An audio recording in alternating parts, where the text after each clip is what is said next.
All right. Good morning. It is currently 9:34 a.m. And of course, today's date is the 19th of July 2025. How are you doing? Yes. Good morning. It is Saturday. Saturday, ladies and gentlemen. It's the weekend. I'm sure you will be getting some well deserved rest this weekend because I am also sure you've worked really hard all through the week. So, yes, you deserve a well rested weekend, okay? Go out, have a good time, relax with your family, you know, with your kids. Have a good time, all right? Have a good time. Happy Saturday, everybody. All right, this morning, first of all, I got to say, God is the greatest. Thank God for his grace. God is the greatest. Also, I got to say, the United States is the greatest nation on the face of the earth. Yes, you heard me. The United States is the greatest nation on the face of the earth. And with that being said, the OG, the 45th, now the 47th President of the United States, actually participated in signing a bill yesterday. And he calls it the Genius Act bill. All right. And he said the bill was named after him. Of course, you know how Trump does. His sense of humor is out of this world. Out of this world. Anyway, so he jokingly said the Genius Act bill. And of course, everybody's going bonkers talking about, whoa, now he's saying he's a genius. Well, I mean, geez, relax. It's not even that serious. It is not that serious. Well, like I was saying, he signed the Genius Act bill into law. And everybody's asking, what is the Genius Act bill? Well, it is a crypto investment in the United States where, of course, the president of the United States has always mentioned that he wants the United States, he actually vows to make the United States the crypto capital of the world. So that is most likely going to happen now with this Genius Act bill that he has signed into law yesterday. So let's see how that actually helps the United States and the people of the United States. Also, this is crypto week, so doing it on a crypto week is absolutely genius move because now cryptocurrencies all the way up from Bitcoin to Ethereum to Solana, any XRP, any um, cryptocurrency that you are invested in right now is absolutely all the way up, and that is for sure. So, um, and this is not me advising people to invest in cryptocurrency. It's just how it is. If you are invested in crypto right now, you see Bitcoin is at an all-time high. Ethereum is at an all-time high too. So uh, this bill is definitely going to help um, cryptocurrency for sure. So if you are interested in cryptocurrency, then yeah. All right. Shout out to Dana. That's the godmother of the channel. Shout out to Dana. God bless you for tuning in. Everybody, don't forget you are American before you are a Republican or a Democrat. Don't forget it is country first before being a Republican or being a Democrat. So, God bless the United States. You are currently tuned into the Genesis show. So, sit back, relax. It is Saturday. Kick your feet up and enjoy the show. Here we go.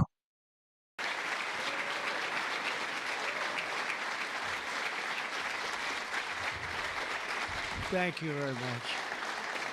Thank you, Tom.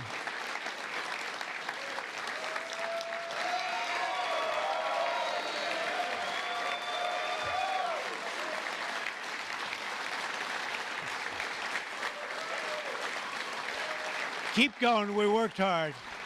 We worked hard. Thank you very much.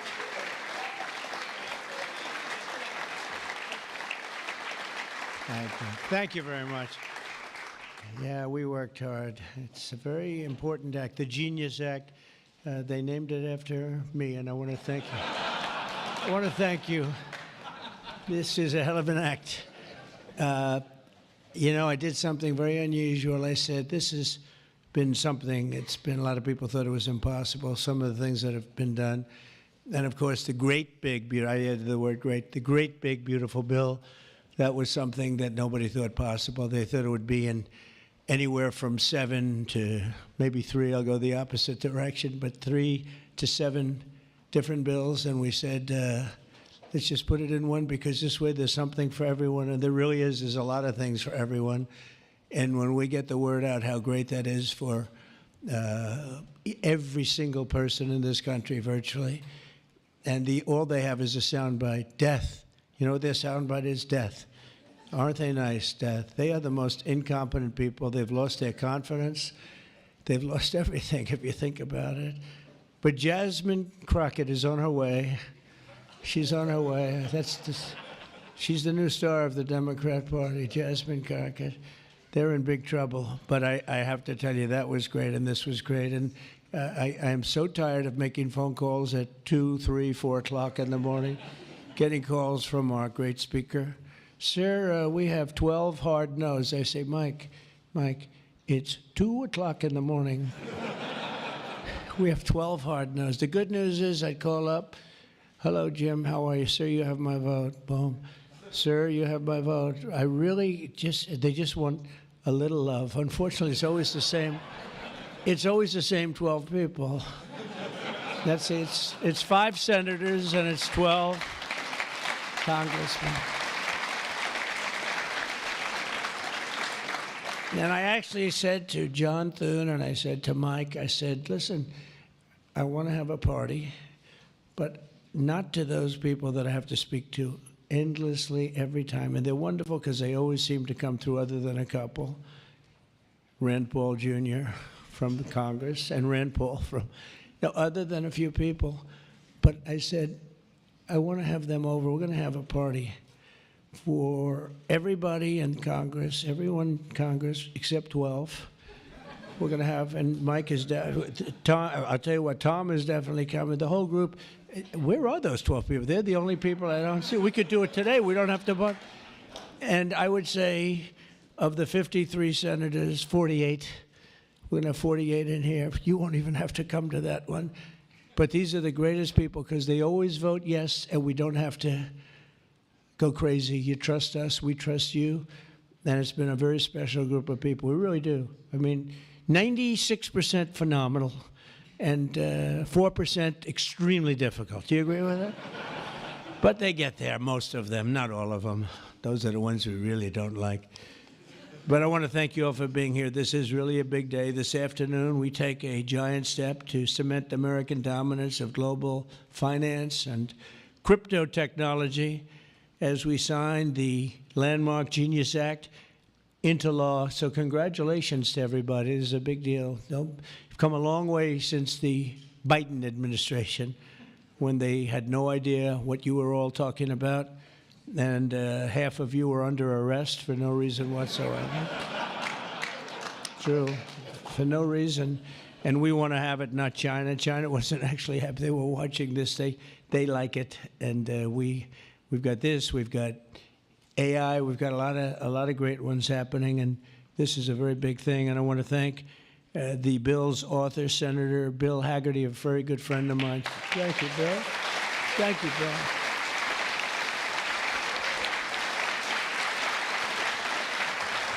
He's a great guy. He's a great guy. He's a very handsome guy. Looks great. He's got the whole package. But, I got to know him. He was ambassador to Japan, and we had a little problem with Japan on trade. But he was my ambassador to Japan. And I went to Japan, and he is speaking fluently Japanese. I said, "Did you learn it as a child?" No, I just learned it over the last 4 or 5 months. I said, "You learned Japanese, maybe the single hardest language to learn. It's actually breathing rather than, it's breathing." I'm not going to imitate it because we'll end up with a big story, and I don't want that. But he spoke totally fluent Japanese. I said, "That's very impressive." And he was introducing me to Mr. Honda.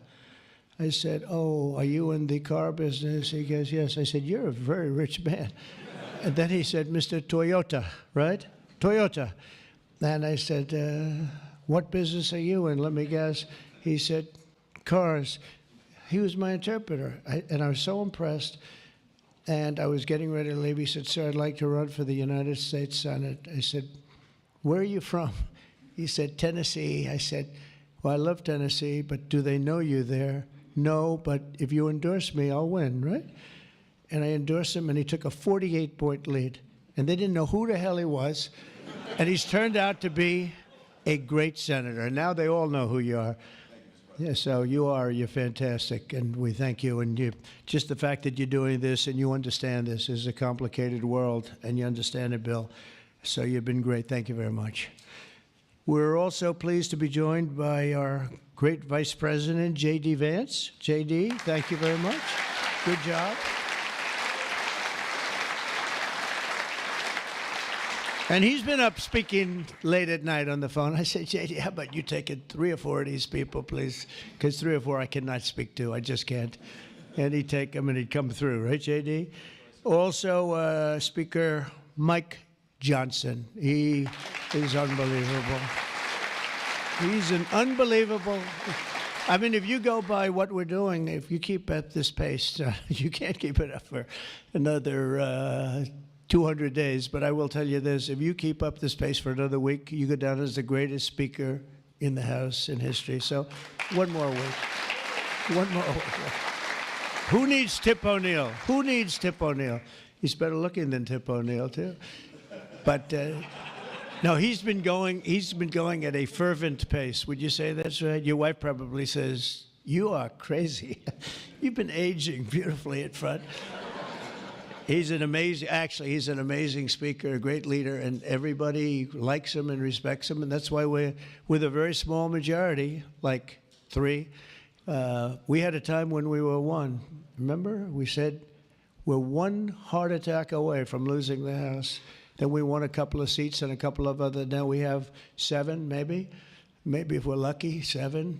But we win with, nobody's ever done, I don't think anyone's ever done this before, to win with those small. We had a little help from Tom, too, right, and a lot of other people. I want to introduce also Secretary Howard Lutnick, who's been fantastic. You have done a great job, Howard. We've got trade deals coming out of our ears, right? We had so many trade deals. They're all calling so many, and I really mean this, too. It's like, how do you deal with so many? But, I always say when we send out the paper, that was a deal. They don't want the fake news doesn't want to hear that. When I send out the paper that you're paying 35 or 40% tariff, that's a deal. Then they'll call and see if they can make a little bit different kind of a deal, like opening up their country to trade. In some cases, they've never been opened. But we're doing well, and we have a couple of big ones to announce pretty soon, right? Could almost do it today.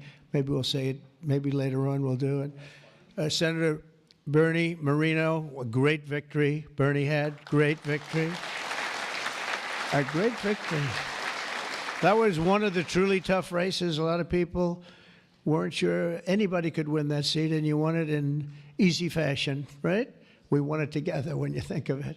But you won it in easy fashion. You did a great job. A great guy. House Majority Whip. This is a great leader, Tom Emmer, a great politician and leader. Really good. And I like his wife even better. His wife is, she's the boss, but you are married to a fantastic woman, huh? And he knows that, and he likes hearing it, because some people don't, they say, "Sir, could you please stop saying that my wife is better than me, sir?" Those are guys that don't usually end up with a good marriage, He's got a great marriage. So thank you, Tom. You really are a fantastic leader and representative. and Representatives Troy Downing, French Hill. Where's French Hill? Where is French? You have been so great. Thank you, French. I spoke to him a little late. He was walking down the hall. I said, French. He said, I'm there, sir. You are great, great guy. Everyone respects you, French. You know that. Bill Heisinger. Bill, thank you very much. Thank you very much. Good job.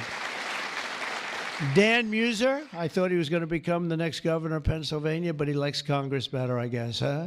So, but I think you're terrific, and, you know, I would have always been behind you. That I can tell you. Tim Moore.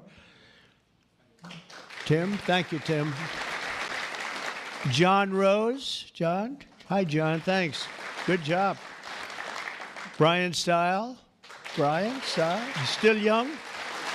Still nice and young. That's good.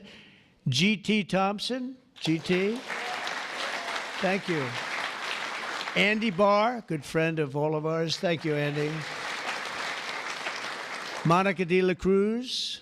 Monica, she's here someplace. Thank you, Monica. Thank you, Monica. Mike Haradopoulos. Mike, thank you, Mike. Look good. Mike Lawler, Mr. Salt. Well, it should guarantee your district. I mean, you worked hard for New York, right? And you're on television, I'm on television, so this should be good for a couple of points. But without you and your couple of friends from New York, that wouldn't have happened. That was not easy, right? Congratulations. Great job. Anna Paulina Luna.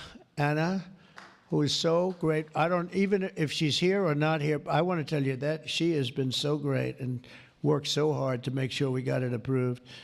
Ralph Norman. Ralph? Ralph? What happened to Ralph? Nick Begich. Nick, thank you, Nick. Good job. Good job. Good votes. I just saw a great poll on you, huh? Very good. Congratulations, Nick. Andy Ogles. Andy, who's a terrific friend. Beth Van Dyne. Beth, thank you, Beth. Great job. Thank you. Thank you very much for the great support. Roger Williams, a great baseball player, who also had to take a bullet, unfortunately, but he is a great guy. He was involved in that whole catastrophe, but he's fantastic and has been from day one, along with a lot of other people that I won't call out because I have no idea where the hell you are. I think I saw Jason here somewhere. Where's Jason? Oh, it's lucky I called him. Ooh, it's lucky. They didn't put your name because I invited you at the last moment, right? He was over there doing some business in the White House. But you've been incredible in your position. Nobody knows more about taxes and finance than you do, so we appreciate it, right? Is that true, Howard? It's true. Thanks, Jason. Great job. And you'll help out with that other matter. You make him so strong and powerful, right?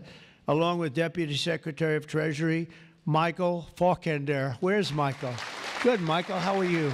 Good. You'll help out over there, okay? And Ambassador Ken Howry. Ambassador? Thank you, Ken. Great job, Ken. I also want to recognize some of the countless industry leaders here today, including Brian Armstrong of Coinbase. You've done a good job, Brian. That's a big deal. Dave Ripley of Kraken. Dave. Thank you, Dave. Jeremy Allaire of Circle. This is a big day. Good job. Good job, Jeremy. Paolo Ardino of Tether. Paolo, thank you, Paolo. Ryan McInerney of Visa. That's a good company. Thank you. Chris Pavlovsky of Rumble. Chris, what happened to your location, Chris? You're always a front row guy. You're just being nice today, I think. How's Rumble doing? Good? Good. If Rumble's doing good, that means Truth is doing good. Truth. That's great. You're doing a great job. Thank you, Chris, very much. Vlad Tenev of Robinhood. Vlad, thank you, Vlad. Thank you, Vlad. Good. Tyler and Cameron Winklevoss. These are two smart, handsome guys. They got the whole package. They're of Gemini, but they have the whole pack. They're of a lot of things, actually, but Gemini's just the one for today, right? They've got they've got the look, they've got the genius, got plenty of cash, and it's great that you're on our side. You guys are great. I can never tell them apart, but their mother can. I asked, can your mother tell you apart? And the answer is yes, right? Easily, or is it tough for her? Easy, I figure. Good. You guys have been great. Thank you very much. Great to be with you. Let me say the entire crypto community, for years, you were mocked and dismissed and counted out. You were counted out as little as a year and a half ago. But this signing is a massive validation. And even before this signing, over the last year and a half, I think your stuff has gone up more than any stock, or just about more. A couple of stocks that were pretty good, I will say, but you have certainly, as an industry, gone up more than anybody. Nobody's gained the respect in such a short period of time. But this signing is a massive validation of your hard work and your pioneering spirit and your ability to never give up, because a lot of people would have given up 2-3 years ago. So I want to thank you for contributing to the incredible strength of America. This is going to make it stronger, and congratulations on this incredible achievement. You've made our dollar look really good and strong and powerful. It's good for the dollar, and it's good for the country, and that's why I backed you at an early stage, and I also did it for the votes, because you did come out and vote, I will tell you. And they changed tune, you know, Biden's team, they changed tune right in the middle of the campaign. All of a sudden, they loved you guys. They dropped all charges. They did have, I got you guys out of so much trouble. And you know what? I don't think anybody voted for them, right? Because you remember, they treated you very unfairly, actually. So it's a great honor that we were involved. And it was a tremendous amount of support that we got at the polls. We won, think of it, we won every swing state. We won by millions of votes. We won the popular vote. We won the districts by 2,750, think of that, to 505. Different districts, too, by the way. Every once in a while, that number can change, but it doesn't change by much. The map was almost totally red, and you guys were with us right from the beginning. Exactly 1 year ago this month, many of you were with me in Nashville, Tennessee. Do you remember that day, right? That was a big day, Nashville, Tennessee, when I became the first presidential candidate ever to address the Bitcoin conference. And at this time, and at that time, crypto builders and founders were under relentless assault by the Biden administration, which was trying to crush your industry and crush you as people and go after your families. And they were a vicious group of people. You know, people don't realize it. They were vicious, incompetent, but vicious. Well, Joe was an incompetent guy, but he was always known as a vicious guy. I guess if you're going to be in that, you're probably off, if they're incompetent is better, right? Because you don't want to have a vicious guy that's competent. If you did, I wouldn't be standing here today, right? But I pledged that we would bring back American liberty and leadership and make the United States the crypto capital of the world, and that's what we've done. And under the Trump administration, this is only going further. You're going to do really well. I mean, I'm so proud of what you've done in the last couple of years. And very important, on day one, I remember I did this and I said this and I mentioned this name, and I got the greatest applause of the whole campaign. We fired Joe Biden's SEC chair, Gary Gensler. We fired him.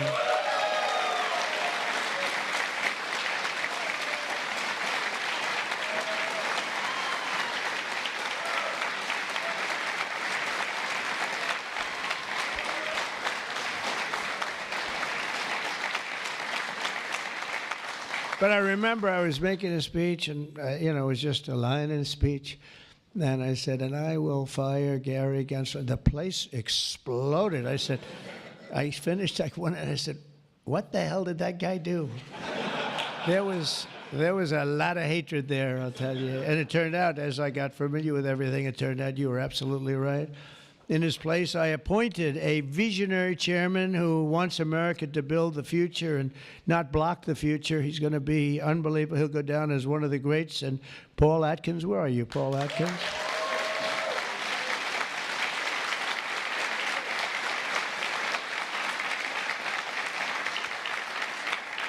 And Paul, the crypto guys, they said, everybody said, not only crypto, every industry, they all wanted Paul for the position.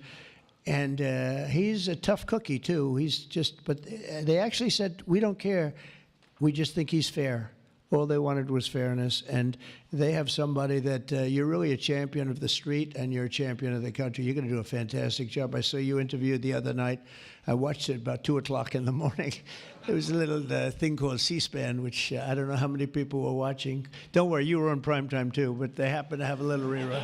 I don't want to embarrass you. But fantastic job, really. You are absolutely so perfect for the job. Congratulations, Paul.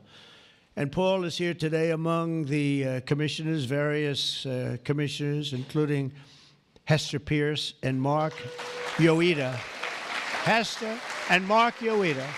Thank you, Hester. Thank you very much. And thank you, Mark, wherever you may be. Is Mark here? Oh, stand up, Mark. I didn't. Good. Thank you. Good job. Good. I'm glad I gave you a second crack you didn't hear because of the thunderous applause for Hester. But thank you. I heard tremendous things about both of you. Thank you very much. My first week in office, I also established the first ever presidential working group on digital assets, and we have an executive director. Where's Bo Hines? Bo Hines. Hi, Bo. And Bo is a great football player, right? Bo is a great football player, one of the better players in college football. So I know you from that also. See, who would think that I know that? I know a lot of things, Bo. But he was a champion player. I stopped the weaponization of government against crypto and Bitcoin, and we ended the lawless operation Choke Point 2.0. That was a bad operation. And I kept my promises to the community and granted a full presidential pardon to Ross Ulbricht. Ross Ulbricht. And you have no idea how important that name became. It was like a symbol, and his mother was unbelievable. His mother was an unbelievable woman, but it was so important to a certain group of people. And in the truly momentous act last March, I signed an executive order establishing the U.S. Strategic Bitcoin Reserve, as well as the United States Digital Asset Stockpile. And that's all signed up. And with today's signing, we're pushing even further into the exciting new frontier. Just as I promised last year, the Genius Act creates a clear and simple regulatory framework to establish and unleash the immense promise of dollar-backed stable coins. This could be perhaps the greatest revolution in financial technology since the birth of the internet itself. A lot of people are saying that. I don't know. What do you guys think? Yes? If you say yes, I'm saying yes. I think it's great that you're involved, I will tell you. Many Americans are unaware that behind the scenes, the technical backbone of the financial system is decades out of date, many, many years out of date. You know that. Paul and others are straightening it out, but payments and money transfers are costly and take days or even weeks to clear. Under this bill, the entire ancient system will be eligible for a 21st century upgrade using the state-of-the-art crypto technology. Who would have thought we would have been saying that 2 years after I really met you for the first time? The Genius Act provides banks, businesses, and financial institutions a framework for issuing crypto assets backed one-for-one with real U.S. dollars, treasury bills, and other cash equivalents. It's really strengthening the dollar and giving the dollar great prominence. And, you know, you have this little group called BRICS. It's fading out fast. But BRICS is, they wanted to try and take over the dollar, the dominance of the dollar, and the standard of the dollar. And I said, anybody that's in the BRICS consortium of nations, we're going to tariff you 10%. And they had a meeting the following day, and almost nobody showed up. They said, leave me alone. We didn't want to, they didn't want to be tariffed, did they, Howard? Huh? So it's amazing. No, we're not going to let the dollar slide. If we have a smart president, you're never going to let the dollar slide. If you have a dummy, that could happen. Like the last one, he would, if you ever asked him about the dollar sliding, he would have no idea. But we can't let that ever happen again. Consumers, vendors, and people all over the world will then be able to use those stable coins for ultra-low-cost transactions that are cleared and settled in a matter of seconds rather than weeks and months. And it's really an amazing thing. And with the privacy, flexibility, and decentralization of cash, this revolution has the potential to supercharge American economic growth and empower billions of people to save and transfer in U.S. dollars. It's really all backed by the dollars. It's really a great thing. And a lot of, we had a lot of Democrat support. I have to tell you that. I was shocked anytime you get one but we had a tremendous amount of Democrat support, which we appreciate, and which just shows you that you're doing the right thing. This will increase demand for U.S. Treasuries, lower interest rates, and secure the dollar's status as the world's reserve currency for generations to come. The reserve currency is so important. If we lost that, that would be like losing a world war. We can never let anyone play games with us, and that's why when I heard about this group from BRICS, 6 countries basically, I hit them very, very hard. And if they ever really form in a meaningful way, it will end very quickly, I will tell you, for them. They won't be gone very long. I don't think they'll even do it. They're virtually afraid to meet.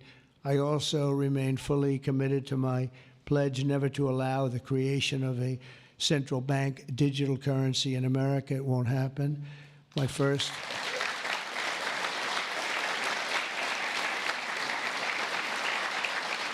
Thank you. And the other night, I will say, with some of the congressmen and women, they wanted that so badly. That was so important to them. I was impressed that they knew what the hell it was, to be honest with you. Please, sir, please, the central bank digital currency. Well, you have to make sure, sir. And I'm saying, what do you know about that? It's amazing the knowledge that people have gained all of a sudden. We had a lot of problems with some of them.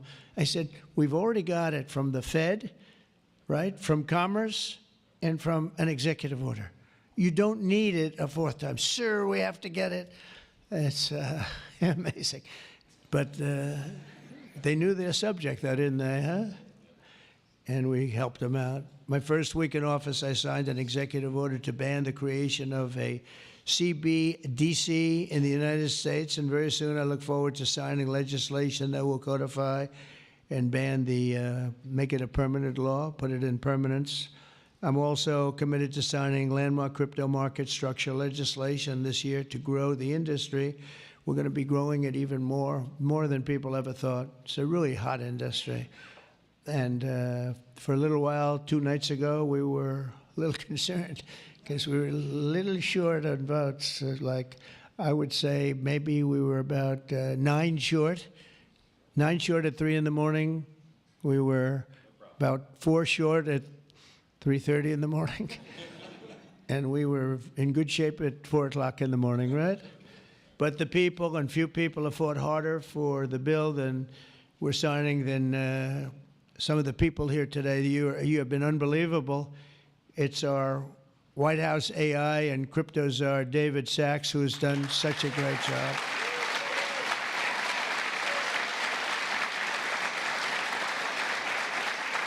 And he has a show now. I've become a showman, but a couple of years ago, right? It's probably 2 years ago now in San Francisco, and I did his show. And I heard he's a very smart guy, and we had a great show. You've kept it going a lot longer, and is that still your highest rated ever show? Oh, he knows what to say. He knows what. He had a rating that he had millions and millions of people. He said, what's going on? But we had a great show. And I said, that guy's really smart. I said, if I get elected, I was running at that time, if I get elected, we're going to bring him into government in some ways. He's worth a fortune. He's made a lot of money. He's a very rich billionaire. But this is more important, isn't it? This is me too. It's like, doesn't matter. This is much. I know Howard and I talk about it all the time. Howard could go back to his wonderful brokerage firm, hire 1 or 2 people, and it's not the same as what you're doing, right? We're doing the biggest deals in the world. Actually, the deal we're doing now in tariffs is the biggest, when you add it up, the biggest deal ever made in history. It could be 1,000 IBMs. I mean, if you think of it, it's the biggest deal ever done. So it's hard to go back to a brokerage firm and, make $79,000 commission on the sale of a stock, right? It's true.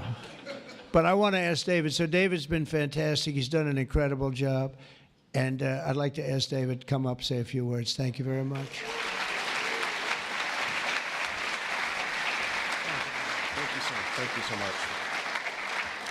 All right, thank you, President Trump. It's a great honor to be here, and it's true that I'd never expected to work in government at all, and then everything changed after President Trump came on my podcast, and I accepted this job as crypto czar because I thought it was a once-in-a-lifetime opportunity to work for a president who really wants to get things done for the American people, and if anything, that's been an understatement. The first 6 months of this administration have been more successful than any administration in American history. What's been done?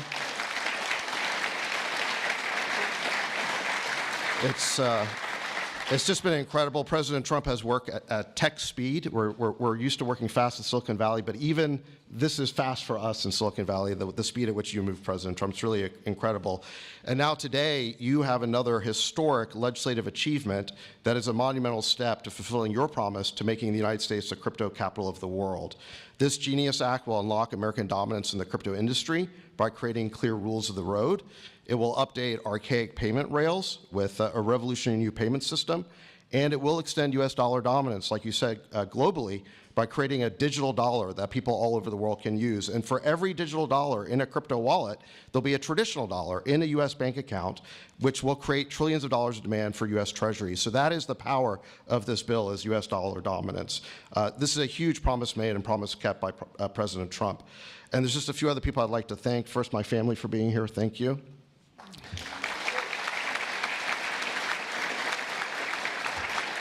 And Bo Hines, who President Trump mentions, the director of our crypto council, he really did the heavy lifting here. So Bo, I just want to thank you again. And my chief of staff, Tracy Johnson, as well, who also does the heavy lifting. And Bill Haggerty and French Hill and all the congressmen and senators who have already been mentioned by President Trump, so I'll save the time, but it was really been an honor to work with all of you. This was really a team effort, but most of all, I want to thank President Trump for accomplishing what nobody thought was possible, and it's true that just earlier this week, the media was reporting that this bill was dead. This bill was dead, and then the media didn't know one thing, that we had a secret weapon. We have a deal maker in chief. And thanks to President Trump, he stepped in and saved this bill. And it's because of your vision, your leadership, your determination, your skill that we're all here today. So thank you very much, President Trump. Thank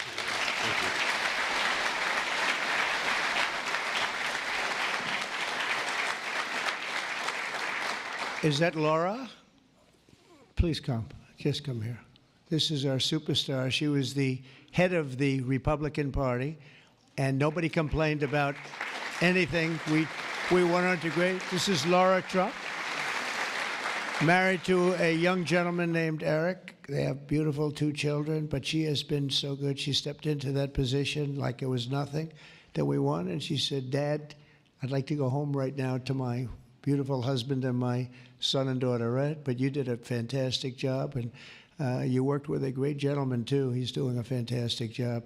But I just want to thank you. I just saw you standing back there. I wanted to bring her in. Thank you very much, Laura. Thank you. So under the Trump administration, I mean, I just got back from Saudi Arabia, and we went to Qatar. We went to a number of countries, and I will tell you the level of respect that this country has now is incredible. The UAE, I tell you what, we had a time there, but every leader said the same thing. They said 1 year ago, your country was dead. And they'd say it that way. It was like, I didn't know whether I was supposed to be happy or insulted, but the truth is we were in deep trouble. But they said 1 year ago your country was dead, and today you have the hottest country anywhere in the world. And it's true. We have the hottest country in the world. We had a country, we were a laughingstock with the borders, people pouring in. Can you imagine last month, in the month of June actually, 0, now I don't even believe that, 0, because you have hundreds of thousands pouring in, and then all of a sudden it's 0. But they have it down as 0. And very liberal people take that particular toll. It's a liberal group, so they're not giving us any favors. It's 0 people coming through our border. Can you imagine that? From literally hundreds of thousands and millions pouring in from all over the world. They came from They came from all over the world. They came from prisons, jails. They came from mental institutions, gang members. There were gangs. They came from all over the place, from every country. They came from the Congo in Africa, a lot from the Congo. They came from South America. A lot of came from Venezuela. They emptied their jails into our country. Can you imagine? They allowed that, emptied their jails into our country, and they let them walk right into our country like perfect. 11,888 committed murder. 50% committed more than one person. They murdered more than one person. 50% of 11,888. And we had murderers, and we're getting them out, and Tom Homan and Christie are doing a great job. That Tom Homan, I'll tell you, is he Central Casting or what? And he takes abuse, but they just keep fighting, and they're winning, and we're winning in the courts, and we're winning everywhere. But we've got the hottest country in the world, and you're a big part of it. So the golden age of America is upon us, and with today's signing, the future of crypto and the crypto industry, the U.S. dollar working together, because they really are hand in hand, is going to be stronger and bigger and better than ever before. And I just want to thank everybody, some tremendous people in this room. And maybe when I sign, I'll ask some of our great senators and congressmen to come on up. Some of the top crypto guys, please come on up, because you guys worked very hard at this. And we'll sign this, and we'll get on to the next battle, and we'll win. But we're winning all over the world right now. It's not even close, not even close, and we're going to keep it going. Thank you, everybody, very much. Thank you. The legendary, the 45th, now the 47th President of the United States. The Genius Act bill. As you can hear, he said it was named after him. The Genius Act bill, ladies and gentlemen. You got it?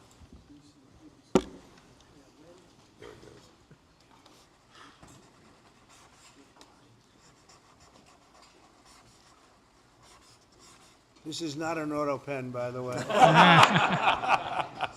Oh, Which is man. a big scandal. If that were a Republican, it would really be a big scandal. But it is one of the great scandals of our time.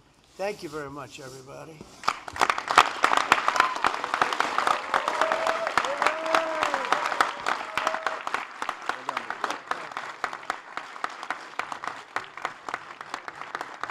Signed. Yes, sir. It is signed. Shout out to the 45th, the 47th Commander-in-Chief, President Donald J. Trump. All right. For the liberals, we're going to go to CNN real fast concerning the Epstein situation. Report Here on we the go. relationship between Donald Trump and Jeffrey Epstein. The president is now asking the DOJ to release any pertinent grand jury testimony from this case. Joining us now is former U.S. District Court Judge Shira Scheindlin. Judge, great night to have you. Thank you very much for being here. We were just discussing, what would a judge do? So what do you think? I mean, how hard is it to release grand jury testimony? Well, there's a high bar, but it's not hard in the sense that the judge looks at it. The judge decides whether it's pertinent. But the question I had is listening to you, pertinent to what? What are we talking about here? Pertinent to what is the big question. I think that's what Judge Berman, Richard Berman, who was my colleague for many years, that's what he's going to be thinking. Now, what is it pertinent to? Look, it seems to me, and I didn't hear all of this earlier conversation, but this is a self-made problem. The Republicans campaigned on releasing it all because it was a big conspiracy, and they were going to let it come out so the public would know. And all of a sudden, when it's time to come out, after the Attorney General said it's on my desk, suddenly there's nothing there to release. So there's certainly a public interest on one side, but there's a privacy interest on the other. There are witnesses, there are victims. That could be redacted, so you could release some statements and redact others, which means black them out. For people who didn't know what redact means, you can take things out and release it in that form. So if I were a speculating person, I think something will get released of the grand jury minutes. Now, I think, as I heard on the last segment, most of the material is not grand jury material. So there's still a decision that somebody's making to release or not release. And that's not up to the judge. Can I ask a question of the judge? In a case like this, does the court have to give an opportunity for people who may be mentioned in that transcript to come and object to this? No, I think the judge would consider that privacy interest and would probably redact. Look, the person at the center of it is dead. Yeah. We have to recognize that. This is in a way such old news, but it's self-made harm. It's self-inflicted. What marks pertinence? They said that's the key question. I said what that. do you weigh there? No, I don't know, because I'm not quite sure of the answer of pertinent to what. Public And interest. there- You there- raised the yeah, phrase yeah, public And interest. there is also Ghislaine Exactly. Maxwell, who is That's alive. true. She's not That's dead. true. And she is in prison because of her role in Well, the she war. has a case pending before The Supreme Court. Well, So could she had- object to it, saying it could hurt my case? She could, but they haven't taken her case. I think it's a cert petition. I don't know that she's agreed yet to hear this appeal. It would be unlikely, frankly, that they would take it. What's the legal issue that's of interest to the court? So, And Judge, you mentioned that there are people that could, maybe this is not released because the people still have to be protected. But what about the President of the United States? Obviously, Jeffrey Epstein is dead. Yes, the person who is at the center of this case. But if it involves the President of the United States, the sitting president, how does that impact what's released?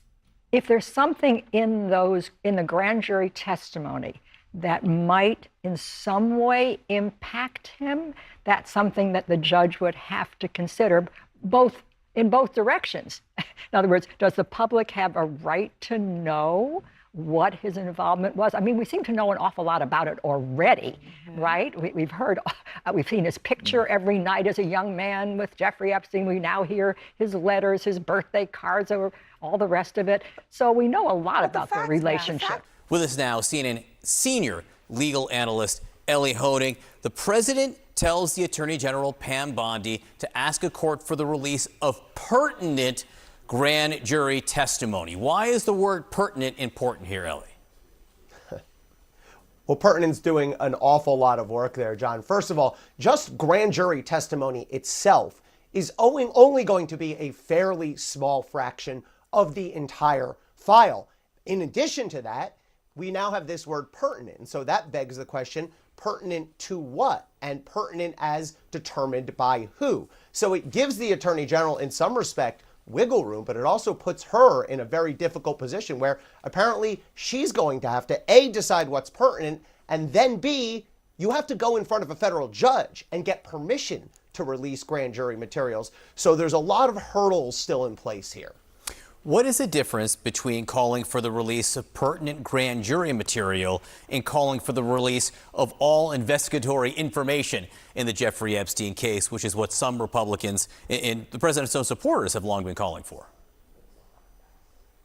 So there's a massive difference there, John. So if you think of the entire file here, and by the way, we know from last week's FBI memo that this is a huge file, 300 gigabytes of information. That's millions and millions of pages of documents. You can sort of separate it into two perceptual categories. There's grand jury materials. Those are presumptively confidential. By law, you cannot turn them over to the public as a prosecutor unless you get a judge's permission first. But then there's all the rest of it. That's something that the president, the attorney general can decide on their own, without going through a judge first and say, I'm going to release this. And so what the president has done here is said, I only want to focus on the narrow category, the grand jury stuff, that you first have to go to a judge for. As to all that other stuff, the majority of the file, that is entirely up to the AG and the president. If they want to release that today, they can do that. Okay, wow. I want to make that even more clear. What the president has now publicly called for is for the attorney general to push for the release of stuff that they can't control the release of. A court can. What he's not calling for is a release of information that he and the Attorney General can control? Exactly. So when you think of a file, you have your grand jury materials. Actually, you typically store your grand jury materials in a physically different colored folder because you need to set that aside because that's the confidential stuff. So all the stuff that's in a red or yellow folder, all the grand jury materials that has to go through a judge, that's what Donald Trump is saying, I want you to ask a judge to release. But then the bulk of the file is going to be everything else, everything that is not grand jury testimony. All of that is within Donald Trump, is within Pam Bondi's discretion to release. Now, of course, they'd have to make all sorts of determinations about it. They'd have to redact out to protect victims and witnesses and minors. And by the way, ordinary DOJ procedure is you would never release any of this. This is a closed case investigative file. Try to serve a Freedom of Information Act request on DOJ for any such file and watch how quickly they reject it in the ordinary course. So Trump and Bondi are already painting way outside the lines here. But yes, John, the specific portion that Donald Trump has said, I want you to try to release, that also happens to be the exact portion that a judge has to sign off on first. And this is something that judges very rarely release. It's something that you have to jump through a lot of hoops to get out there. Ellie Honig, great explanation. Thanks so much for coming on this morning. Let's take a closer look now at the letter that's in the spotlight. Here is the Wall Street Journal reporting, and it is very, very graphic. The article describes the letter this way, and I'm quoting now from the Wall Street Journal. Quote, it contains several lines of typewritten text framed by the outline of a naked woman, which appears to be hand-drawn with a heavy marker. A pair of small arcs denotes the woman's breasts, and the future president's signature is a squarely Donald below her waist, mimicking pubic hair. The letter concludes, and again I'm quoting from the Wall Street Journal, happy birthday, and may every day be another wonderful secret, close quote. Let's go live right now to CNN's chief legal affairs correspondent, Paula Reed. Paula, the president says he will sue the Wall Street Journal and its owner, Rupert Murdoch, the media mogul that Trump has seen as both an ally and at times a foe. How difficult of a case would this be for the Trump lawyers? Well, it'll be interesting to see, Wolf, if he actually follows through with this lawsuit or if he's just blowing off steam. But we know it is much harder to prove a case in court than it is to, these days, extract settlements from news organizations that have whatever reason for wanting to just resolve a situation. We saw that most recently, of course, with my former employer, CBS News. They faced a lawsuit from Trump that was widely discredited and thought to be frivolous, but they still settled it because they had their own reasons for wanting to make that go away. And that is something, especially because Trump has had success with multiple media outlets extracting settlements that might embolden him to file a lawsuit here, even if he's unlikely to win. Now, look, you, me, Pamela, Elena, we have all worked at the White House. We know what it's like when they want to bury a story, the kind of pressure that you face. So the Wall Street Journal deserves credit for following through with its reporting that it's clearly confident in, even in the face of these threats and that pressure. But he said it was not true. So why would you publish fake news? He said it wasn't true. Blockbuster story that has heads here in Washington spinning. The Wall Street Journal reported on a collection of birthday letters gifted to Jeffrey Epstein in 2003, 3 years before he was charged with any crimes. One of those letters, the Journal says, it includes what appears to be Donald Trump's signature, and it's a cryptically written letter, a crude drawing of a nude woman done with a heavy marker. The president quickly denied it was him and says he'll sue the Rupert Murdoch-owned paper. But the politics here are complicated. Yes, it looks bad for the president, but it also may unite the movement that has been fractured over the Epstein saga. Even those critical of President Trump's handling of the Epstein files are rallying against their common enemy, the media. Quite frankly, the Murdochs concocted something last night and thought it'd be a kill shot on President Trump. And lo and behold, it's the exact opposite, because President Trump is now on offense. President Trump is best when it's attack, attack, attack. This is the deep state. This is the ruling class in America. They're trying to use it to destroy President Trump. The president and I talked about that ridiculous allegation this morning. He said it's patently absurd. The president is the most maligned and attacked political figure in the history of American politics. There's no question about it. But he's also the most resilient. Did you see the language of this bogus supposed communication or card or something I supposedly sent to Epstein? He said, I don't talk like that. I don't think like that. They're literally making things up. I'm joined by a terrific group of reporters here at the table. CNN's Lauren Fox, CNN's Phil Mattingly, Jasmine Wright of Notice, and Nia Malika Henderson of CNN and of Bloomberg. We made it to Friday, one and all. Congratulations. Who would have thought? Jasmine, you cover the White House full time. What are you hearing from your sources about the implications of what we have seen in the last 12 hours? Yeah, Well, Donald Trump is furious. That cannot be downplayed. That cannot be understated. He's going to speak in just a few hours.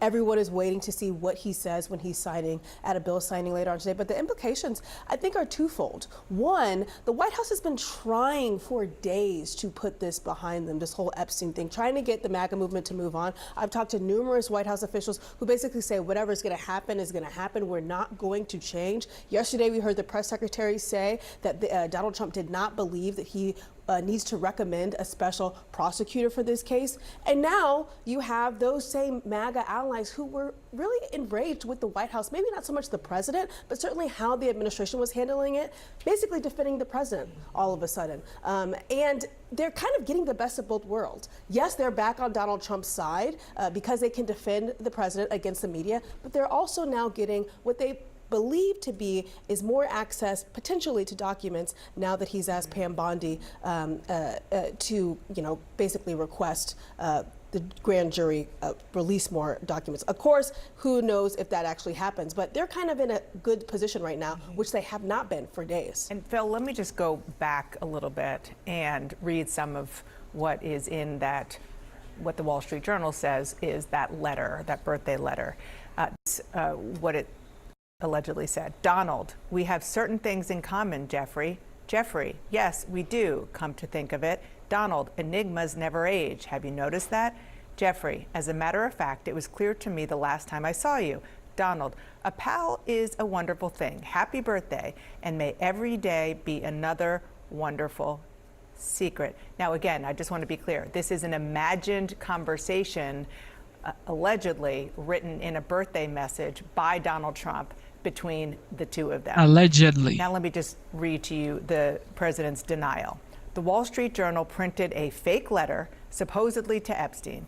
These are not my words, not the way I talk. Also, I don't draw pictures. I told Rupert Murdoch it was a scam, that he shouldn't print this fake story, but he did, and now I'm going to sue his ass off. And that of his third-rate newspaper, as he likes to sign these days. Thank you for your attention to this matter, ! DJT. Phil? Yeah, there's a lot of layers to this that I don't think we have the time to totally unpack. I think that it is important, though, to try and provide a window into how this actually works from the reporting side of things, because and I think you hear this from Steve Bannon, this is a Murdoch's concocted conspiracy to push through. That's not really at all how any of this works. And I completely agree with Jazz that this is a moment where the base, which has been fractured on some level, maybe not to the degree that people want to try and say it's going to be, but has certainly had some difficulties in a way that we haven't seen Trump deal with over the course of the last decade, has united behind attacking a common enemy. The bylines on this are important. One of the bylines is the same reporter who broke all of the catch and kill stories that, as we learned during the civil trial in New York last year, were all 100% accurate. The Journal was facing an immense amount of pressure from the White House, from the president himself, from his team leading up to this.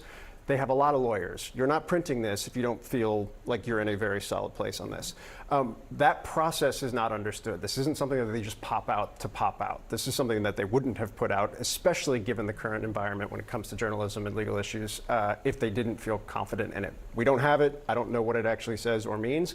I do think it probably shows that we should just release everything. Right? Just release everything. This would probably be in it. But I think the president's response and his base's response is both predictable and probably puts him on the best footing that he's been in on this issue in the better part of 2 weeks. And you heard Speaker Johnson, totally dismissing it. I do have to say that, and I want to talk a little bit more about how the Democrats are handling this in a minute, but Gavin Newsom, who has really enjoyed his role as Donald Trump's foil recently, he tweeted, "I never wrote a picture in my life," and that was it was kind of a retweet. Underneath it is an image from the Washington Post article back in 2019, and it was a sketch that Donald Trump did himself of the Manhattan skyline. Very different kind of sketch than what is allegedly the sketch that he drew, that he gave to Jeffrey Epstein, which is R-rated. Yeah, Democrats obviously have really seized on this issue because they did view it as a way that the MAGA movement was fracturing. And what extent that movement was going to continue to fracture over this issue, I think, remains to be unseen. But obviously Democrats feel like they can take the high ground here. There's no cost to them to basically argue over and over again, release everything, get it out there. Let's see if Donald Trump is afraid of something here or if this is just really about the fact that he wants to move on for some reason. Meanwhile, it's hard because on Capitol Hill you have some Republicans who are pushing this pretty hard as well. I mean, there are 2 moving resolutions right now that deal with this issue. One of them from Thomas Massie that likely, you know, if every Democrat signed on, may get a vote on the House floor. Then there was this last-minute agreement last night where GOP leadership basically had to bow to some conservatives who were happy to vote for a spending cuts bill but weren't going to do it until they got assurances that there was going to be more transparency over the Epstein issue. Now, the resolution is non-binding, which means that there's no action forced for the Justice Department here, even if it moved along the legislative process.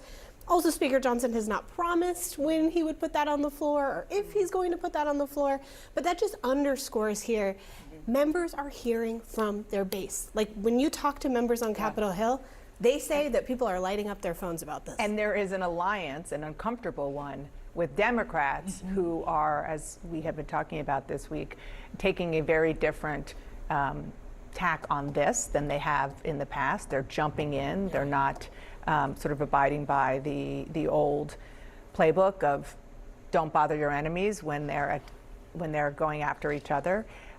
You wrote, Nia, the following. For Democrats, this decision is not without risks, as Republicans could turn it into a witch hunt pushed by Democrats out to get Trump, even though the conspiracy theory has its roots in MAGA world.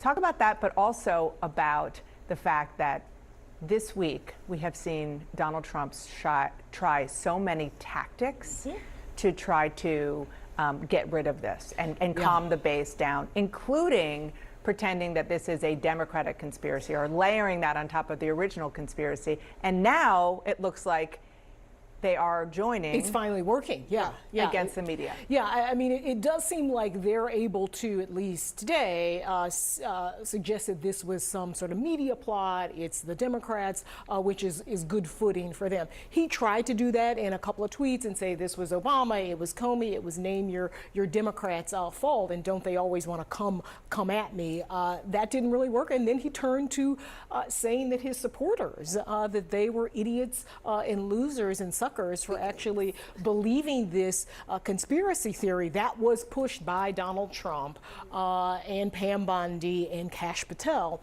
You know, I think going forward, I think the problem that Donald Trump still has is that what will please the base is Epstein files that indict Democrats, right? That is the theory, that somehow that there is this Democratic cabal that is involved in sex trafficking of children, and that there are Democrats on high who are being blackmailed and sort of participating in this sex trafficking.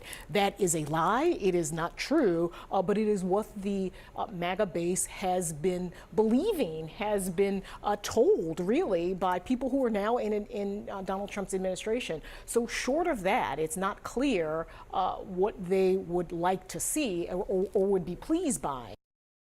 All right, thank you. Next one.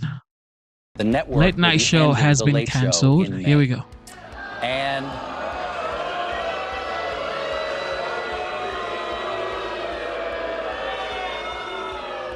yeah, I share your feelings. It's not just the end of our show, but it's the end of the Late Show on CBS. I'm not being replaced. This is all just going away.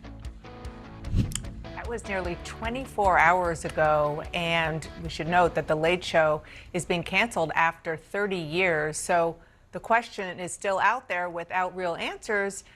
Was it really all about money, as the company says, or could presidential politics, particularly President Trump's politics, have played a role here? Now, President Trump himself posted that he, quote, absolutely loves that show, hosted by Stephen Colbert, loves that it was canceled, I should say, while also hitting the show for its ratings. Now, ratings which have, we should note, they're pretty high, I think the highest of any of the late night hosts. And it all comes 2 weeks after CBS's parent company, Paramount, agreed to pay President Trump $16 million to settle a 60 Minutes lawsuit amid a merger. Colbert criticized that just 2 days before he was informed about his cancellation. Now, I believe this kind of complicated financial settlement with a sitting government official has a technical name in legal circles. It's big fat bribe. Because this all comes as Paramount's owners are trying to get the Trump administration to approve the sale of our network to a new owner, Skydance. Now, CBS, again, says the decision was purely financial.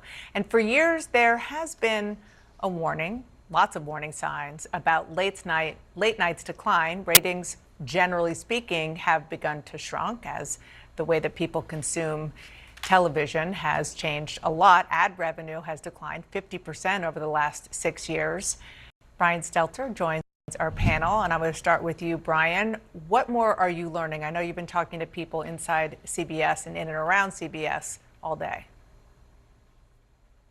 And even on background, even when you grant these sources anonymity to speak more candidly, they insist this really was financial.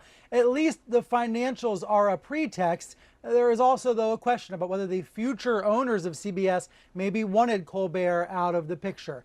Now, one of the arguments I've heard today, Diana, is, hey, if this was politically motivated, we wouldn't be leaving Colbert on the air for 10 more months. And that's an interesting point. You know, Colbert's contract does not end until May. The Late Show will not end until next May. So Colbert will have 10 more months to roast President Trump and members of the Trump administration.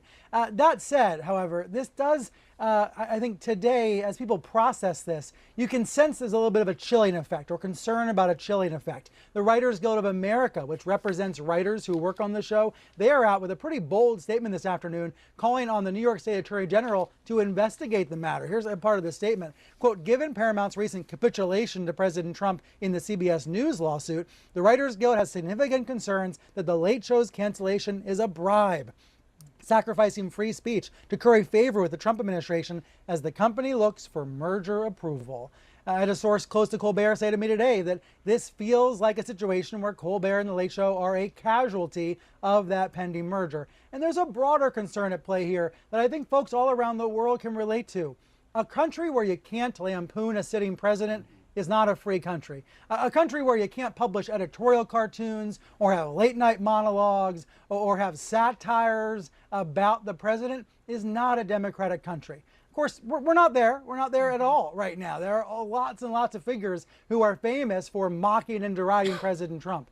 But the idea that Colbert might be taken off the air, that his voice might be silenced, it certainly is creating a little bit of a chill in the air today, Dana. Yeah. All right, Brian, thank you. Don't go far. Ron Brownstein, you spend most of your time in Los Angeles. You certainly have a sense of the way that, frankly, there is a collision coming, and we've seen it in several examples of big media companies. We're talking about Paramount right now. We saw Meta settle, Disney, ABC, and even Twitter and X. Well, X settled, but it was because of allegations when it was Twitter. Whatever else you can say about Donald Trump, he is a keen student of human weakness. He takes the measure of institutions, and he is watching big institutions buckle to his determination to transform the federal government, every asset it has, into a mechanism for rewarding his friends and punishing his enemies. It's what I was saying before. This is just another manifestation of it. That tweet today, that dancing on the grave tweet, he feels utterly unbound. He does not feel there is an effective pushback coming from any direction, from Congress, the courts, Democrats. Some institutions have fought him. Many more, whether it's universities or law firms or these big media organizations, have conceded to him. And I think he feels that he can be unimaginably overt in doing things. I had a conversation with John Dean a few months ago. He was talking about how Nixon, the enemies list, was a deeply held secret. They felt that if it got out that they were trying to punish their enemies, it would be devastating and he would be embarrassed by it. That tweet today, to me, again, like the tweet about his supporters that I talked about earlier, is so indicative of a mindset that there are no boundaries on me. And institutions, too many of them, rather than collecting and trying to resist this together, are trying to cut their own deal, and that simply does not work. Mo? I don't disagree with any of that. Look, Paramount says this has nothing to do, that this is purely a financial decision, has nothing to do with politics. Those two things are clearly not mutually exclusive. And the fact that they see how he has targeted big media companies. I mean, in his first term, he was going after NBC, threatening to pull their license, which he doesn't have the ability to do, but threatening to pull their license and take NBC off the air. Paramount has a huge dog in this, right? They are trying to get this incredibly lucrative merger done. They can either buckle to him and try to grease those wheels a little bit, or they can stand up against him and know that he could, go after them. Or it could be he's not funny. Colbert, having disdain for the American president and his supporters, is not a profit-making venture, which it's proven so, and you get canceled like every other show when you hit the ratings. I think this is an example for. But they're not just canceling him; they're canceling the show. They're not replacing him. Yeah, well, late night is changing. That's a different thing. You've seen the revenue go down. But at the end of the day, having disdain, if you're an entertainer and you have disdain for half the country, you're not going to have an economic successful model. So and that's especially the prime time lineup over at Fox News, right? Gutfield over there, who has disdain for the other half of the country, and there's not that same kind of going after him, right? We'll see. But he's literally for 4 years had disdain for the American people, and he's being rewarded by them not tuning in. This is what happens when you behave. We got to sneak in a break. What questions do you have about this? The timing, the motivation, as CBS is saying, this was purely a business decision. Yes, as you noted, the timing of it is suspicious. Also, what we've seen in other late night shows is at least some attempt to figure out a cheaper way to do the show. No one is disputing that viewership is down for late night TV shows across the board, that they're making less money or losing money after years of declining ratings. But to announce the cancellation of the top rated late night show without a sense that they made any effort to try and streamline it. We've seen other shows like Late Night with Seth Meyers, for example, let go of their live band in an effort to reduce costs, or streamline staff as an effort to reduce costs, or perhaps Colbert himself could have taken a pay cut. But it doesn't seem that any of that was considered. And we're also, of course, in the backdrop, hearing about this effort by Paramount to be sold to Skydance Media. They need federal approval for that. And of course, there's always a concern that they're trying to curry favor with the Trump administration, which does not like the way Colbert has been a strident and consistent critic of Donald Trump and his administration versus his first administration and now his second. President Trump has filed a $20 billion with a B lawsuit against the Wall Street Journal and conservative media giant Rupert Murdoch. The president now accusing the newspaper of libel after it published a story about a birthday letter Trump allegedly wrote to Jeffrey Epstein back in 2003. Trump denies ever writing the letter, but a spokesperson for the Wall Street Journal's parent company, Dow Jones, released a statement saying, "We have full confidence in the rigor and accuracy of our reporting and will vigorously defend against any lawsuit." Joining us now is CNN's chief media analyst, Brian Stelter. Brian, thank you so much for getting up early after a long day of reporting yesterday. Just break it down for us. How significant is it to have a sitting president suing a news outlet over a story? I have never found an example like this. There are lots of examples of President Trump threatening to sue news outlets, and there are some examples of him actually filing suit as a private citizen. But this is the first time that as a sitting president, he's actually going into a legal war with a media outlet. And of course, given the recent settlements by Paramount and Meta and ABC and other companies, there's a lot of speculation about what Rupert Murdoch will do in this case. There's a lot of questions about whether Trump is just trying to shake down the Wall Street Journal or pressure the Journal in some other ways. So we will see over time if this is a genuine, legitimate lawsuit with a real chance of winning, or if it's more of a PR stunt. Because having covered Trump for years, I know that many of his lawsuits are in part publicity stunts in order to get attention. In this particular case, this is a defamation suit. And the first thing you learn in a media law class is that the bar for a public figure to prove defamation is set very high. It's way over my head. It's high on purpose because public figures, are out there in the public domain.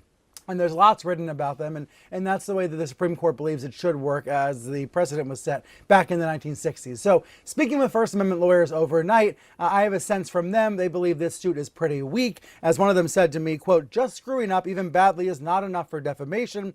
And how could the President of the United States show $20 billion of damages? There are some details about this lawsuit that seem absurd. But as we know, the president has been able to achieve settlements with other media companies. So we will see what Rupert Murdoch decides to do in this case. But as you mentioned, Danny, the Journal is saying it has a lot of confidence in this reporting. And let's be honest, they would not have published this bombshell story if they did not believe that they were on extremely solid legal ground.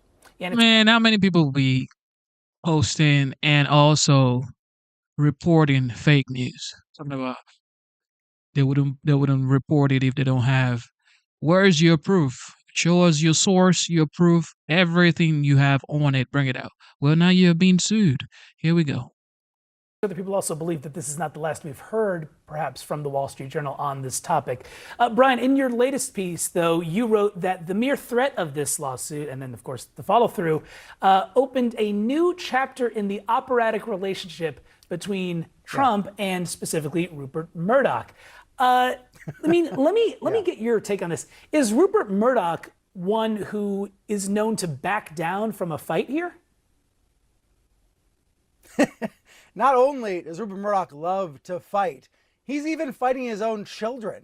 He was in court for the last 2 years trying to change the terms of their billion-dollar trust. He even went to war with his own kids. So that tells you something about Rupert Murdoch and his willingness to not only fight it out, but to try to stick it out for as long as he can. Look, these two men, it's like Godzilla versus King Kong. They come apart, they come back together. After January 6th, Rupert Murdoch said of Donald Trump, we're going to make him a non-person. Right? Rupert Murdoch wanted to excommunicate Trump from the party. But then, like so many others, Murdoch fell back in line. So this relationship has many layers. It's Wait. Did he just say, like many others, he fell back in line? Of course, they all fall back in line because they have nothing to stand on. They all have nothing to stand on. They accuse this man of so many things, and guess what? They all fall back in line. Very complex. Ultimately, Trump benefits enormously from Murdoch's television empire, Fox News, but at the same time, the Wall Street Journal is renowned for really high quality reporting. And Trump doesn't want that. He does not want these stories that cast him in a negative light. I actually view his lawsuit as partly a message to other news outlets. Other news outlets have been pursuing reporting about Trump and Epstein, about that friendship from decades ago. So in some ways, by suing the Wall Street Journal, he's trying to have a chilling effect on reporting more broadly. He's trying to say to other news outlets, don't come after me, don't report on me, don't look into my past, or I'll try to ruin you. That $20 billion damages claim kind of says it all. Right. He's trying to send a message to other outlets not to look into this. Yeah, true shot across the bow, it seems like. And this is not the first time Trump has gone after media outlets for their reporting on him. But this is the first time he has filed a libel lawsuit while in office, making him the first sitting president to sue a reporter or a media outlet for allegedly defaming him. CNN's Tom Foreman has more on this latest debacle. I told Rupert Murdoch that he shouldn't print this fake story, but he did, and now I'm going to sue his ass off. President Trump is laying into the Wall Street Journal and its owner over the Epstein story, just weeks after ripping the paper's coverage in general. The Wall Street Journal has truly gone to hell. Throughout his second run and return to the White House, Trump has said plenty about the media. Now watch these criminals back there, the press. The news is really fake. Real scum. And it has to stop. It has to be illegal. And he's taken action. Trump sued ABC News, saying he was defamed in an interview about a past sexual abuse case.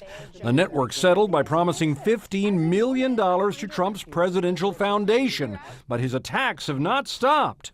ABC is the worst newscast of any newscast by far. Trump filed a suit against CBS's 60 Minutes, saying it unfairly edited an interview with his Democratic challenger, Kamala Harris. She gave an answer that was so bad that they changed it. Many media and legal analysts said his claim was unfounded, but just weeks ago, CBS parent company Paramount settled $2, coughing up $16 million. Trump filed a lawsuit against the Des Moines Register over an election poll that showed him doing poorly in a state he eventually won. And in my opinion, it was fraud and it was election interference. The paper disputed the claim. The matter is still in court. And there is more. I'm Donald Trump, and I have more trash than all of you. Trump, who was parodied long ago on Sesame Street, has torn funding away from public television, radio, and Voice of America. Press rooms at the White House and Pentagon have been rearranged, often to the advantage of pro-Trump outlets. He's battled the Associated Press over its widely respected style book, still referring to the Gulf of Mexico. It's called the Gulf of America now. And he's even savaged another property of media mogul Rupert Murdoch for recent polls showing public faith in Trump falling, posting, "It's why MAGA hates Fox News." Few of these cases have produced anything like a substantial apology for any behavior, and many of the companies seem to be settling it just so they don't go into long, drawn-out legal proceedings. Nonetheless, this has proven to be a winning political strategy for Donald Trump, even if he doesn't necessarily win in court. Tom Foreman, CNN, Washington. Tom Foreman, thank you very much. All right, with me now is Jake Traylor, former great campaign reporter, now White House reporter with Politico. Jake, good to see you this morning. Here's the interesting element that came at the latter part of this week, though, is there was this Wall Street Journal story, right? And Steve Bannon told CNN that the story really was able to put President Trump on offense when it comes to the larger Epstein saga. So I guess my question for you is, his view is that this Wall Street Journal story is uniting some of these fractured parts of the party.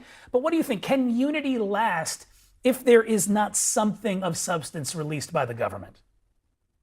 Yeah, it's a fair question. And it is odd, right, to assume that this, what the White House would call salacious Wall Street Journal article, would somehow unite the MAGA base. Like, why would what the White House is calling a defamatory story actually be helpful? The reason is because the uniqueness of the situation here is that we are seeing this MAGA rift really be created. What Donald Trump has done for literally a decade now is go after the press and has really been able to unite his MAGA base around the fact that fake news, ABC or CBS or CNN or now the Wall Street Journal, this is something that is familiar territory for Donald Trump and the White House. I was sitting at the White House yesterday in the office with a couple of White House officials who were really saying exactly what you said about going on offense now. They said this is what Donald Trump actually does best. And some of those names I mentioned a few moments ago, some of Trump's staunchest allies that were initially critical of the transparency around the Epstein files immediately jumped to his defense on social media, saying that this was defamatory, saying the Wall Street Journal had gone too far, calling it fake news. So for Donald Trump and for the White House, this is familiar territory. I've had multiple people at the White House tell me they're actually thankful for the timing of this Wall Street Journal piece because truly, regardless of the legitimacy of it, they're able to do what they do best. Donald Trump's going to file a $10 billion lawsuit against them. MAGA allies are going to come to the rescue, uniting again against this piece. Again, I think what ultimately determines the future here is how much content is released by this judge in New York, and is it going to be enough to satiate and satisfy some of these MAGA critics who have decried for more transparency in this case? Yeah, I think those are all fair questions, but I think that, the initial DOJ memo that came out on July 7th, right? It's been 2 weeks since then, and we've still been talking about this, and it does not seem like this story is calming down anytime soon. Jake Traylor, thank you so much for your time this morning.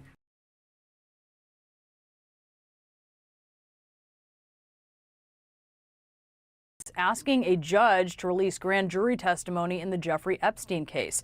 This comes after members of Trump's base staged a mutiny over his attorney general's failure to release the so-called Epstein files. The move may temporarily quiet some of the MAGA uproar, but it's unclear what the grand jury transcript could actually reveal. It's not a complete record of the investigation, just enough to get an indictment. And the judge has to agree to release it, which could take time, potentially a long time. The DOJ is making the request as Trump filed a defamation suit against his old friend Rupert Murdoch. Trump is asking for at least $10 billion in damages against a guy that Trump spent years praising. My very good friend, Rupert Murdoch. There's only one Rupert. I even got a call from Rupert Murdoch, who I have a lot of respect for. The legendary Rupert Murdoch. Trump taking this action after the Murdoch-owned Wall Street Journal published a letter to Jeffrey Epstein bearing Donald Trump's name, containing a drawing of a woman's body with breasts and a Donald signature in the place of pubic hair. The message reads in part, "Happy birthday, and may every day be another wonderful secret." Trump claims the letter is fake, saying in part, quote, "I don't draw pictures," although he did draw pictures that were auctioned off during his first term in office.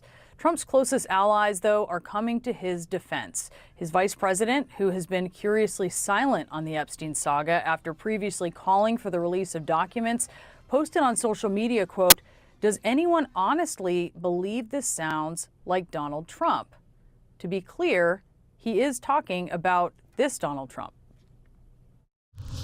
Grab him by the I could do anything. Evan Perez is out front in Washington. Evan, what does Attorney General Pam Bondi? Oh man, CNN. They never disappoint. They never disappoint. Take us all the way back. We love it. Say in this new filing asking to release testimony in the Epstein case? Well, Brianna, they're citing the public interest for asking a judge in Manhattan to release the testimony that was gathered as part of this investigation, these charges in 2019 against Jeffrey Epstein, sex trafficking and other charges, that is before he committed suicide in prison. This was a filing, it was just 4 pages that was filed with the signature of the Attorney General Pam Bondi and Todd Blanche, the Deputy Attorney General. I'll read you just a part of what it says. It says, "The public interest in the Epstein matter has remained. Given this long-standing and legitimate interest, the government now moves to unseal grand jury transcripts associated with Epstein." And it also goes on to cite, Brianna, another case in Florida, in the state of Florida. If you remember, he was prosecuted, or he got a plea deal in that case in the state of Florida. And in that case, the judge released some of the grand jury testimony there and said that the Epstein case, the facts around the Epstein case, tell a tale of national disgrace. Now, that is what the Justice Department cites as part of the reason why this information should be made public. We should note that traditionally grand jury secrecy governs all of this. It's not usually released, but judges are known to do so in the case of public interest. And this is something, of course, that's going to take some time, because judges typically want to also get the input of any victims, anybody who has been named in that testimony, whose privacy needs to be protected under federal law. And Evan, also breaking tonight, Trump filing a lawsuit against the owner of the Wall Street Journal after the Journal's story about a letter that is signed by Donald to Epstein. What can you tell us about that suit? Well, the president is now filing this lawsuit in the Southern District of Florida, in Miami, and it is citing both libel and slander as part of the reason for this action. And he's requesting, Brianna, $10 billion in damage plus additional punitive damages. He goes through, the lawsuit goes through about 20 pages citing the Wall Street Journal not only publishing this information despite the president talking to them and telling them that it was not his signature, it's not his message that was included in those letters, and also notes the wide circulation of this article in the Wall Street Journal. It is a lawsuit against Dow Jones and Company, against News Corporation, against the reporters who wrote that article, and against Rupert Murdoch himself. So we'll see whether this goes forward. You remember, of course, yesterday the president posted on social media that he can't wait for Rupert Murdoch to be deposed in that case. Of course, as you know, in a civil lawsuit like this, the president himself will open himself up to some of that treatment in court, because his association with Epstein will become part of that case as well. Yeah. Evan Perez, thank you so much for that great reporting. And out front now, Ryan Goodman, our out front legal analyst. We have former Fox News anchor Gretchen Carlson, and also Barry Levine, author of The Spider, Inside the Criminal Web of Jeffrey Epstein and Ghislaine Maxwell. Ryan, DOJ just asking a federal judge to make this public, this grand jury testimony in the Epstein case. When, and if this judge releases this, will the public learn anything potentially useful? So it's first an uphill battle to get a judge to release grand jury materials, especially because this doesn't really fit any of the statutory or regulatory reasons that a court would do that. The court would have to find that it has inherent powers. Very unusual. And then at the end of the day, I don't think it's the material that the public really wants. The public wants to know what other individuals were involved in sexual abuse of minors. It's probably not in these grand jury materials. The grand jury indictments, in fact, are very limited to Maxwell and Epstein's abuse of minors and do not mention other individuals. So there's every likelihood with those narrow indictments, they weren't even presented with that. I think the real material that the public wants is in the DOJ's offices. It's not what was presented to the grand jury. Yeah, I see Gretchen and Barry, both of you nodding to that. So Barry, talk about some of that other information that would not be contained in grand jury testimony. Of course, Brianna, the transparency is really what all of us want here. And there's over 100,000 pages of documents, of FBI files.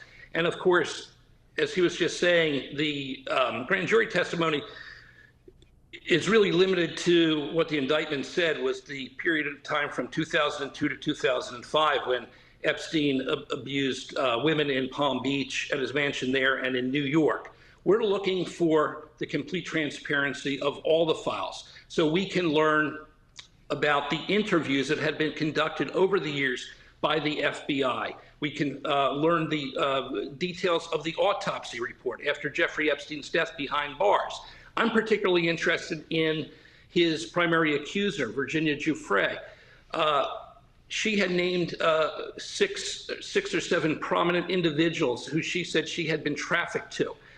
Did the FBI try to corroborate any evidence related to these men? Are there interviews with any of these men? Are there interviews with any associates? There has to be a great deal of information in those files that could help us understand the 2 decades of sexual abuse of more than 1,000 victims.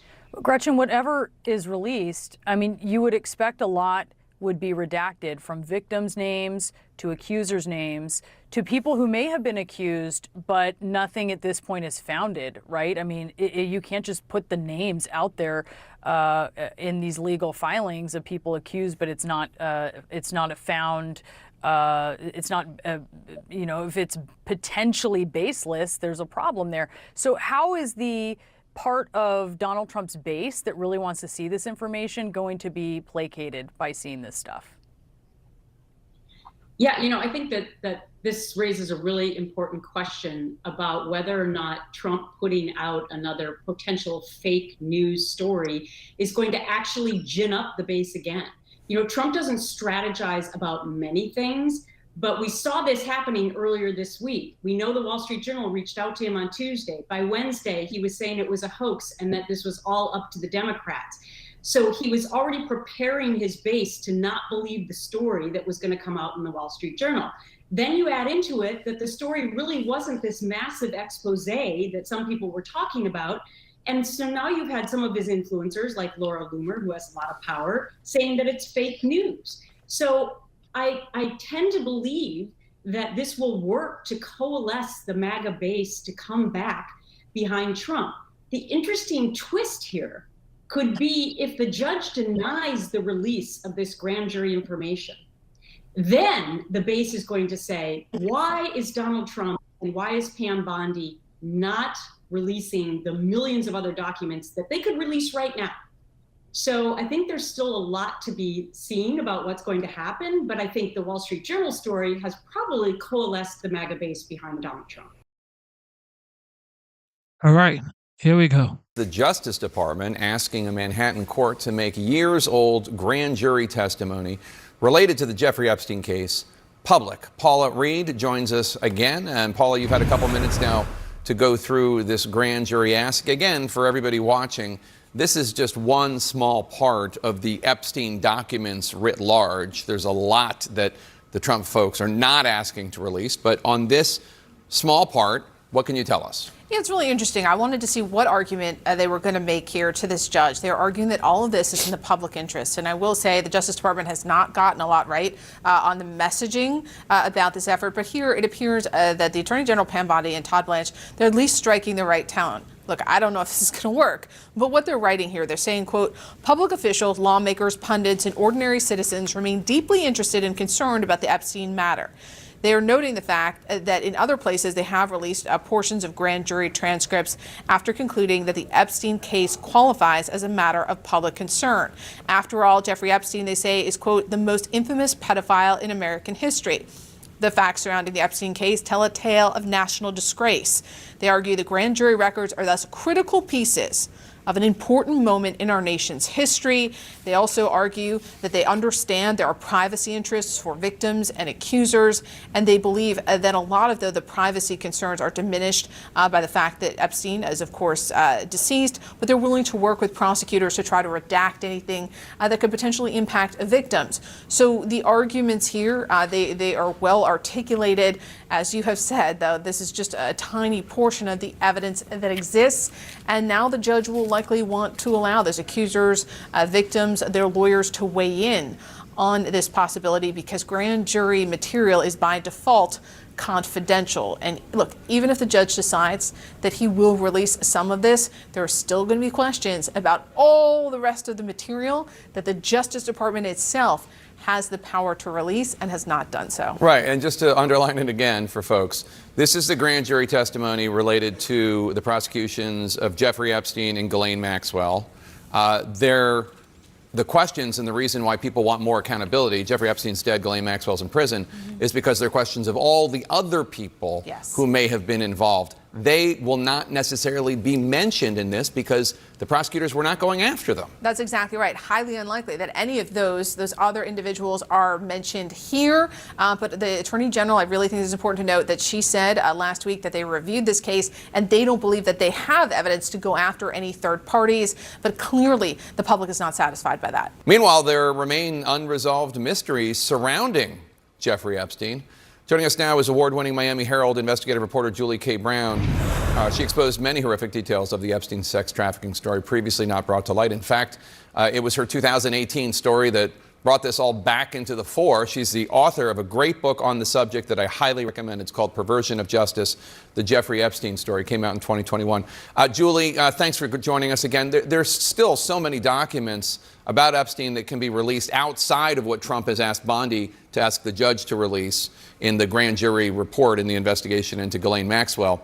There's Epstein's autopsy report, financial transactions, FBI investigation, interview transcripts, how the FBI and the Justice Department handled the case back in 2008, how they handled the case in 2019.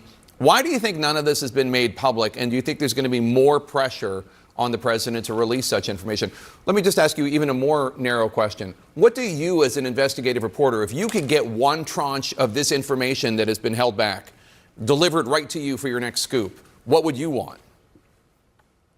I'd want his financial records, to be honest with you, because I think that's the smoking gun here, Epstein's finances and how he made his money, who he got money from. I honestly think that the way to go with this would be to follow the money and look at his finances. But to go back a little bit just to this grand jury effort that he is mounting right now, I was able to speak to a couple of victims and lawyers that represent the victims, and they're very skeptical about what's happening here because they believe that there are certain words that are being used by the Justice Department and by the president, words like pertinent and credible. And that those to them are words that mean that they might not be getting everything, even with asking for the grand jury records, because they believe that those kinds of things are being used to siphon off records that maybe they don't consider are pertinent or credible. So they're very skeptical about all this. The other point I want to make about the grand jury records is as far as we know, and my sources in the case have said, is the Justice Department only focused on prosecuting first Epstein, and then when he died, then Maxwell. It was a very narrow investigation. They didn't go into anything beyond that. They didn't go into any other aspect of Jeffrey Epstein's sex trafficking ring. So most of the information that I know about is probably information that's already out there that we know that has been revealed during trial. Jeffrey Epstein's former attorney, David Schoen, who also represented President Trump during his second impeachment trial, said this earlier today on CNN. Take a listen.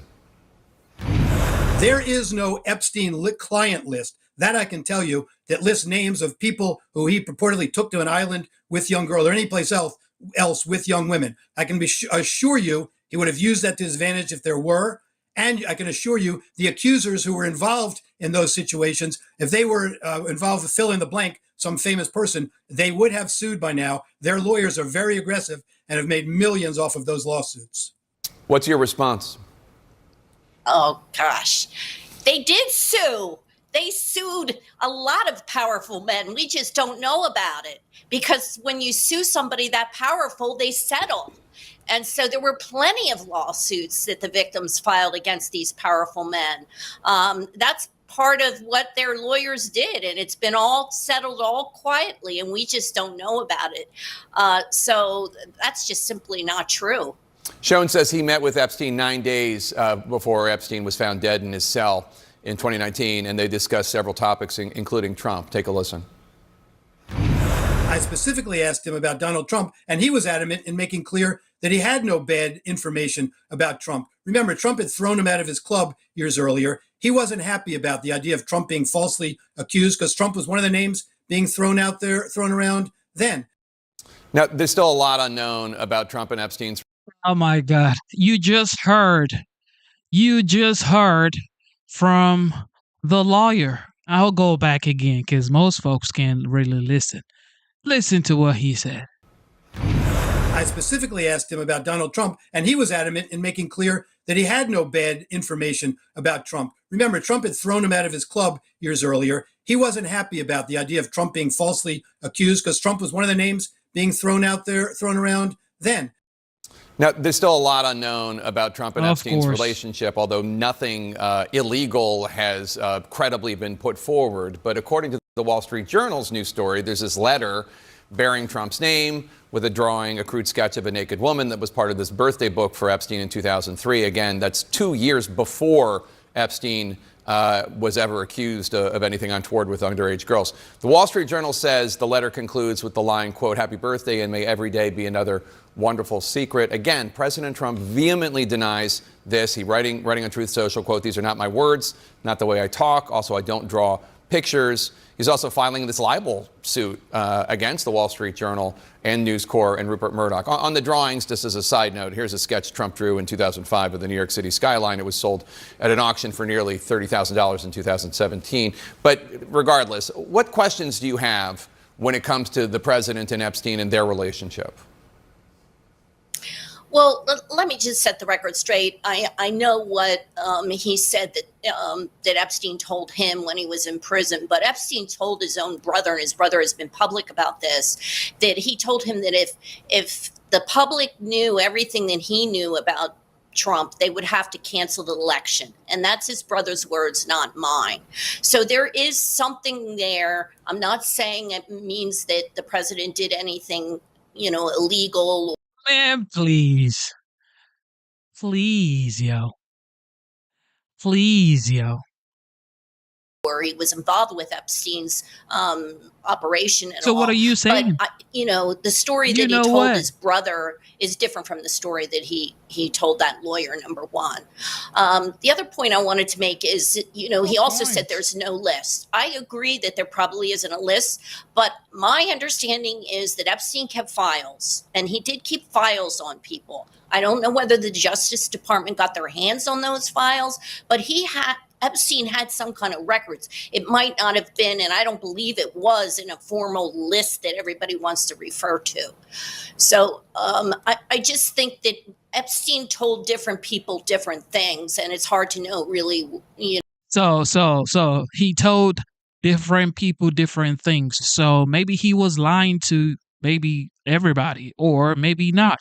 Who knows? Okay. So you don't know, he don't know, we don't know. Who knows? His lawyer just said nothing about the commander-in-chief, and everybody knows it's a public information that he was thrown out of Trump's vicinity years ago. Why would you throw somebody like that out of your vicinity if you are so close to him? If you are his best friend, why would you throw your best friend out of your vicinity? Man, just looking for something to say. What's true and what's not true. Once again, Julie Brown's book is called All right, let's listen to the lawyer right here. Joining me now, attorney David Schoen. He was hired to represent Jeffrey Epstein 9 days before Epstein died. He's also served as one of the President Trump's lawyers for his second impeachment. David, good to see you. You previously praised the Attorney General, Pam Bondi, for, as you called it, seeking transparency in the Epstein case. What is your verdict now that the DOJ says nothing to see here? I don't really recall praising her for that, but I'm sure I did if you say I did. I think that the thing has been handled clumsily, quite frankly. I think that they jumped the gun. I think they spoke before they knew what they had. I think there's a certain level of hypocrisy from Congressman Khanna's position now. Where was he during the last 4 years? The Biden administration, we know, for sure that they had all of the same records. Remember, Ms. Maxwell was prosecuted by Mr. Comey's daughter and others.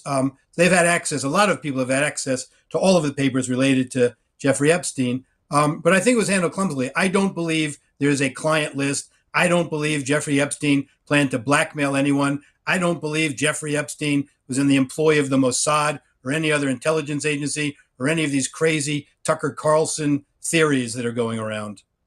Well, you say that you asked Epstein, frankly, if he had any dirt on President Trump.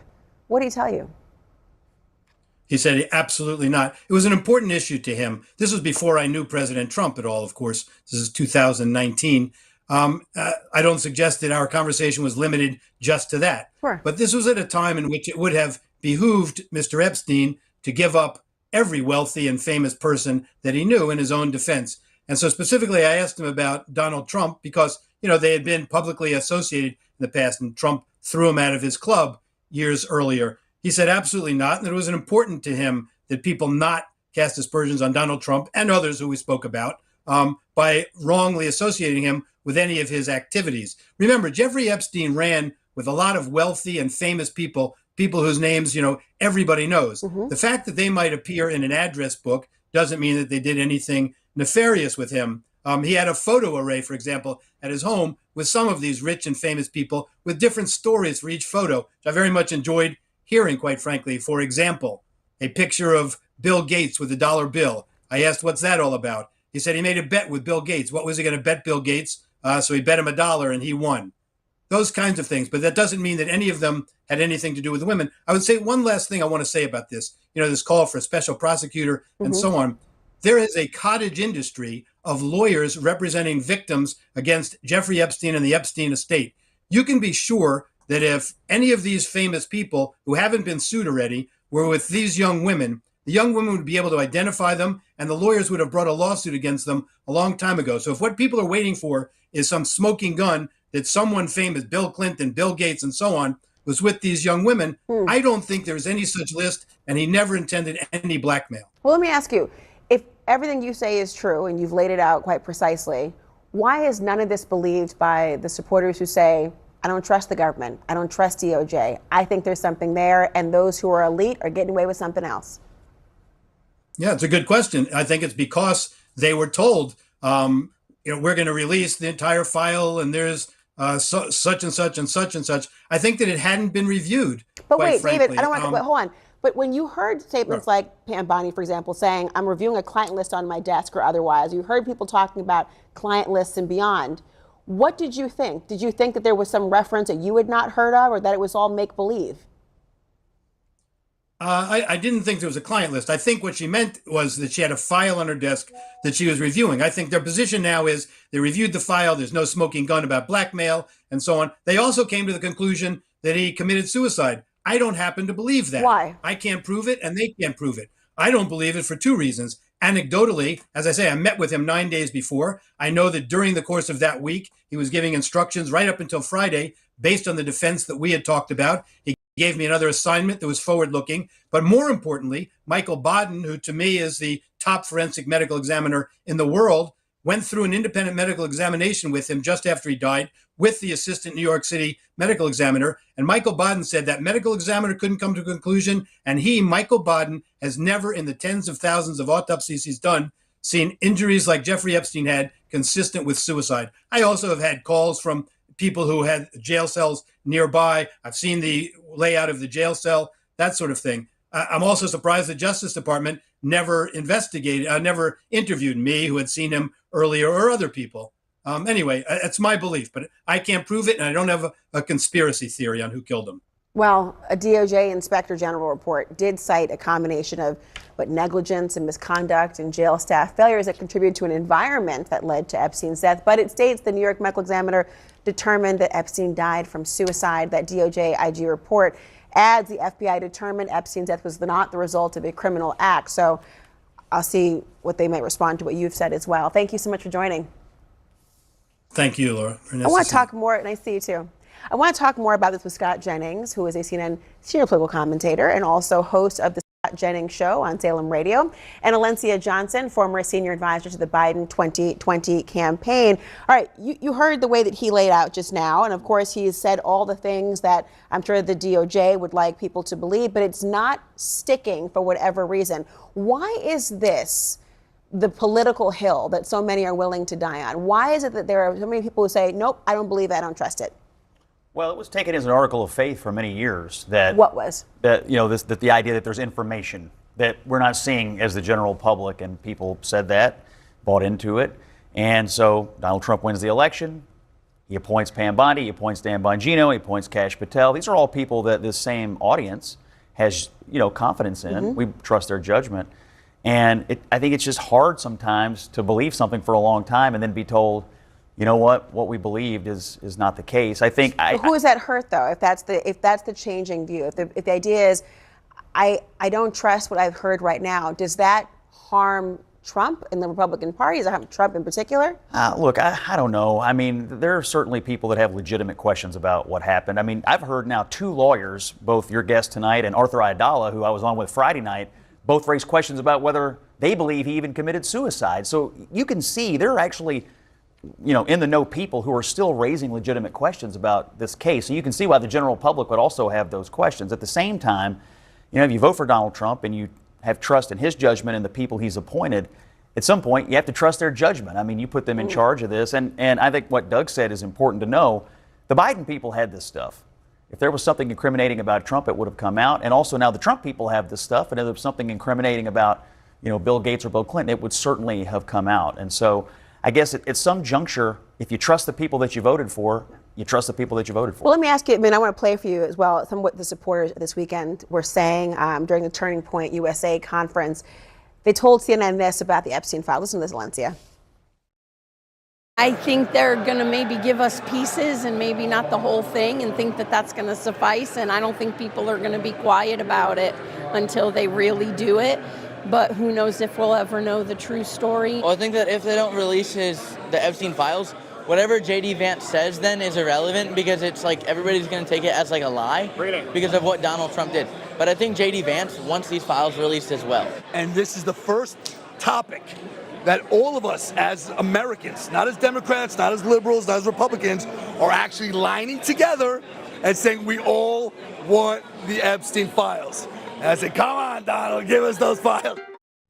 Well, Matt, you hear what they're saying, Alencia. Obviously, there's an issue about the trust, about transparency, and about how this might impact the ability to set things straight. You also heard from the daughter-in-law, Lara Trump, who was saying that, suggesting there might be some need to have more transparency. Is the political pressure working to Democrats' advantage? I think that's what you see Democrats trying to use, right? It's this conversation around trust. The Trump campaign made a really big deal about the Epstein files. J.D. Vance was talking about this on the campaign trail. Pam Bondi was talking about this. They had people walking out of the White House with these binders talking about the Epstein files. And so they were stoking their base around this conversation, around this, big gotcha moment. We're going to show you this list and show you what's in these files. And then all of a sudden did a bait and switch. And Democrats are using this as a moment to say you actually can't trust them to do the thing that they said that they were going to do. And I think... Does it risk being backfired on them, though, in the sense, to his point, and I've heard others say this very notion, Alencia, that, well, Democrats had it before. Some people have accused Democrats of essentially sort of dangling something as a setup for Republicans or those who are believing this. What do you say? Look, I actually don't think Democrats are making this as big of a central issue. I think it's one of the big pieces of a broader puzzle, right, about the trust with the Trump campaign. This is not the central issue for Democrats, but it is just a piece of this puzzle as we're going into some special elections, our Virginia gubernatorial race. All of these things to talk about, you can't trust Donald Trump and the Republican Party to do what they say they're going to do. And here's another example of that. Not the central example, but another example.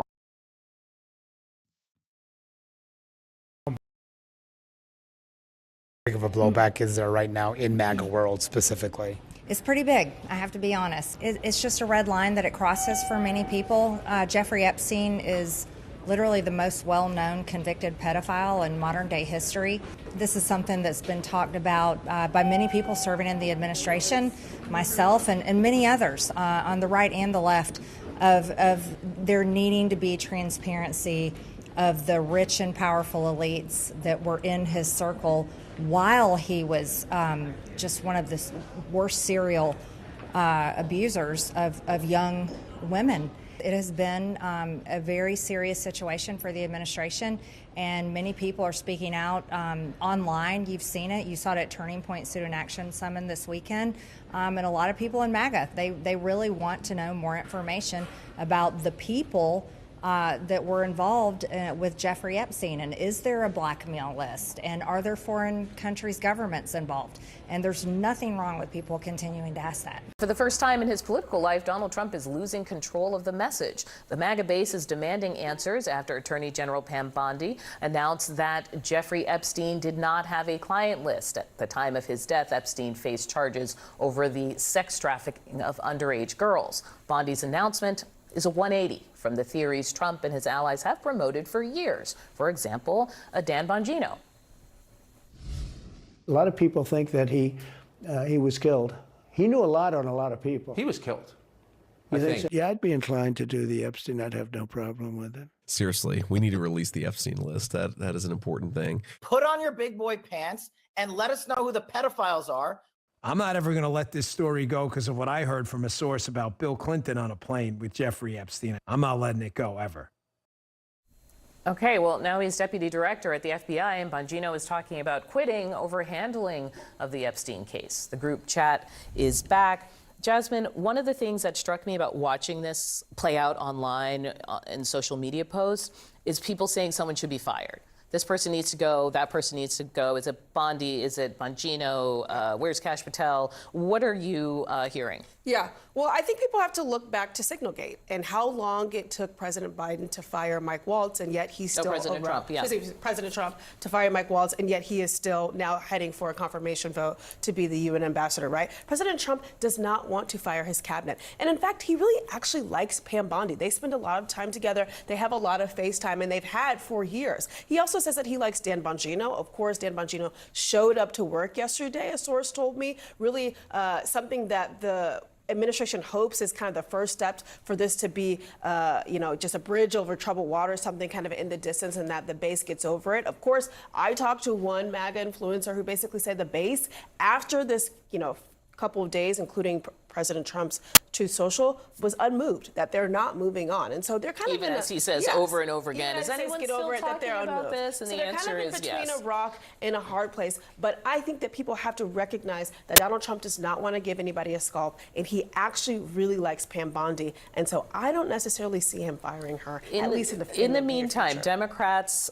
weighing in on this. Here's House Minority Leader Hakeem Jeffries. The American people deserve to know the truth, the whole truth, and nothing but the truth as it relates to this whole sordid Jeffrey Epstein matter.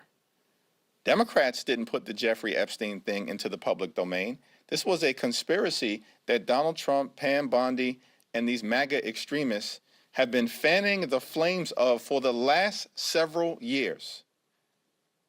And now the chickens are coming home to roost.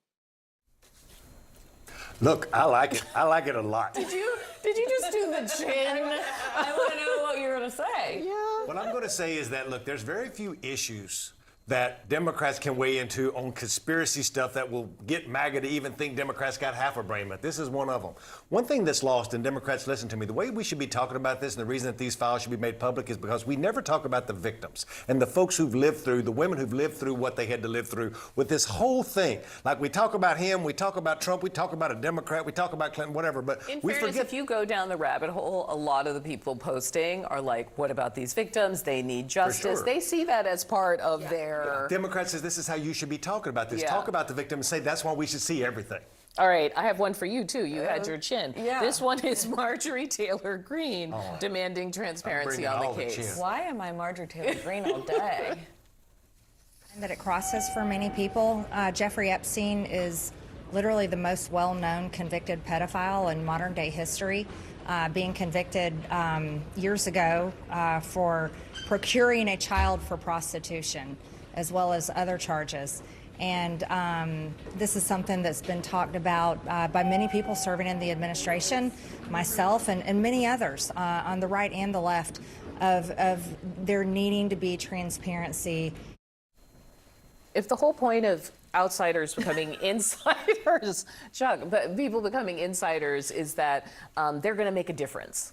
And what I hear in the way people talk about it is not only you not making a difference, you're becoming part of whatever machine I'm upset about. And like, there's an undercurrent there that I wonder is hard to fight. Absolutely, and I think that's on both sides of the aisle. I mean, you've got the extreme left and the extreme right, which all will come together. But this is one of those issues. They just don't trust the government. But she's right, and actually, you're thinking just like Marjorie Taylor Greene in regards to the You're trying to get me fired from all my clients. Go ahead. But I do think that there is a fundamental problem that the president has to deal with. You're right. He likes Pam Bondi, and she's taking the fall for this. I mean, we don't know what we don't know, what's really happening behind the scenes. The list coming out is not going to be good for Republicans or Democrats. I'm sure there's people on the list. Pam Bondi says there's no list. Or the names. Yes. But Laura Trump said yesterday that she thinks that there's going to be more information coming out, and she's trying to, obviously, if she's coming out and saying the president's frustrated about this, they realize that something has to happen. We do have new CNN reporting this morning. President Trump is urging those in his inner circle to let the furor surrounding the Jeffrey Epstein case die down. It comes after a dramatic few days that put the president kind of at odds with some of his most ardent supporters, including inside his own administration. At one point yesterday, it was not even clear whether the FBI Deputy Director Dan Bongino would show up to work again. That's after fallout with Attorney General Pam Bondi over the handling of the Epstein files. He did return to the office yesterday ultimately, but his future remains up in the air. Let's get right to CNN's Kevin Liptak at the White House. Where is this going, Kevin, and how does the White House feel about the direction?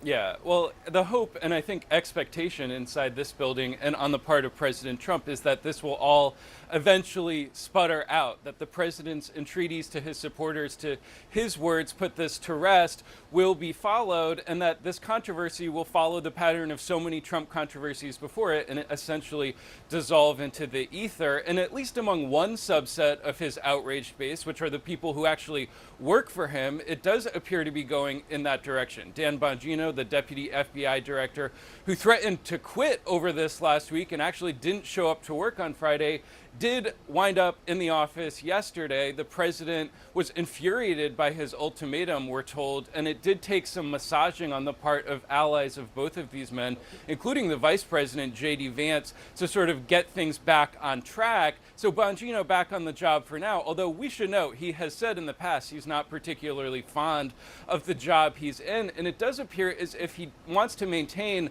some credibility among his podcast audience, to whom he peddled a lot of these conspiracies about Jeffrey Epstein before he took this job. And at the end of the day, it is that question of credibility that really is at the center of all of this, both for Bongino and for President Trump. You know, Trump is someone who fueled all of these conspiracies as a candidate. Now, as president, he seems unwilling or unable to follow through and to give his supporters the answers that they're really looking for. We did hear from a top ally of the president, his daughter-in-law, Lara Trump, who suggested we had not yet heard the final word on this matter. Listen to what she said. There needs to be more transparency on this. And I think that will happen. I mean, look, I don't know what truly exists there, but I know that this is something that's important to the president as well. He's going to want to set things right as well. So I believe that there will probably be more coming on this. And I believe anything that they are able to release that doesn't, damage any witnesses or anyone underage or anything like that, I believe they'll probably try to get out sooner rather than later. So you hear her saying there that more will be coming out. That was not at all the gist of the memo from the Justice Department that started all of this, which essentially said case closed. And we've got no indications from the Justice Department or the White House that they do in fact plan to put more of all of this out. You also hear her say that she thinks the president understands all of this. What we've heard from a lot of Trump allies is that they're concerned that he does not in fact understand the gravity of all of this, and that his attempts to dismiss it are only making matters worse. Pretty notable to hear from Lara Trump on this, saying that we will hear more eventually. Someone who theoretically has a little bit of a line to the Oval Office. All right, Kevin Liptak. All right, here we go. Terrible Optics could talk. They'd give an opening monologue on this one. CBS canceling Stephen Colbert and its late night franchise altogether, citing a money decision. But it is notable for its timing, given that just a couple of weeks ago, the company settled with Donald Trump over a bogus lawsuit, and just days after the late night host ripped that idea on air.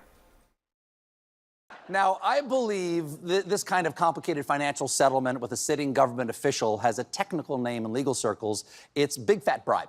Because this all comes as Paramount's owners are trying to get the Trump administration to approve the sale of our network to a new owner, Skydance.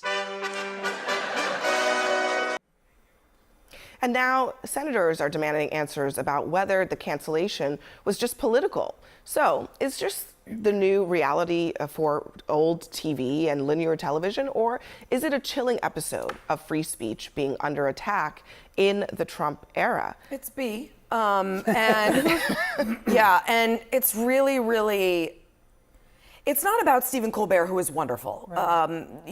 No one's precious, right? We could all be fired at any moment.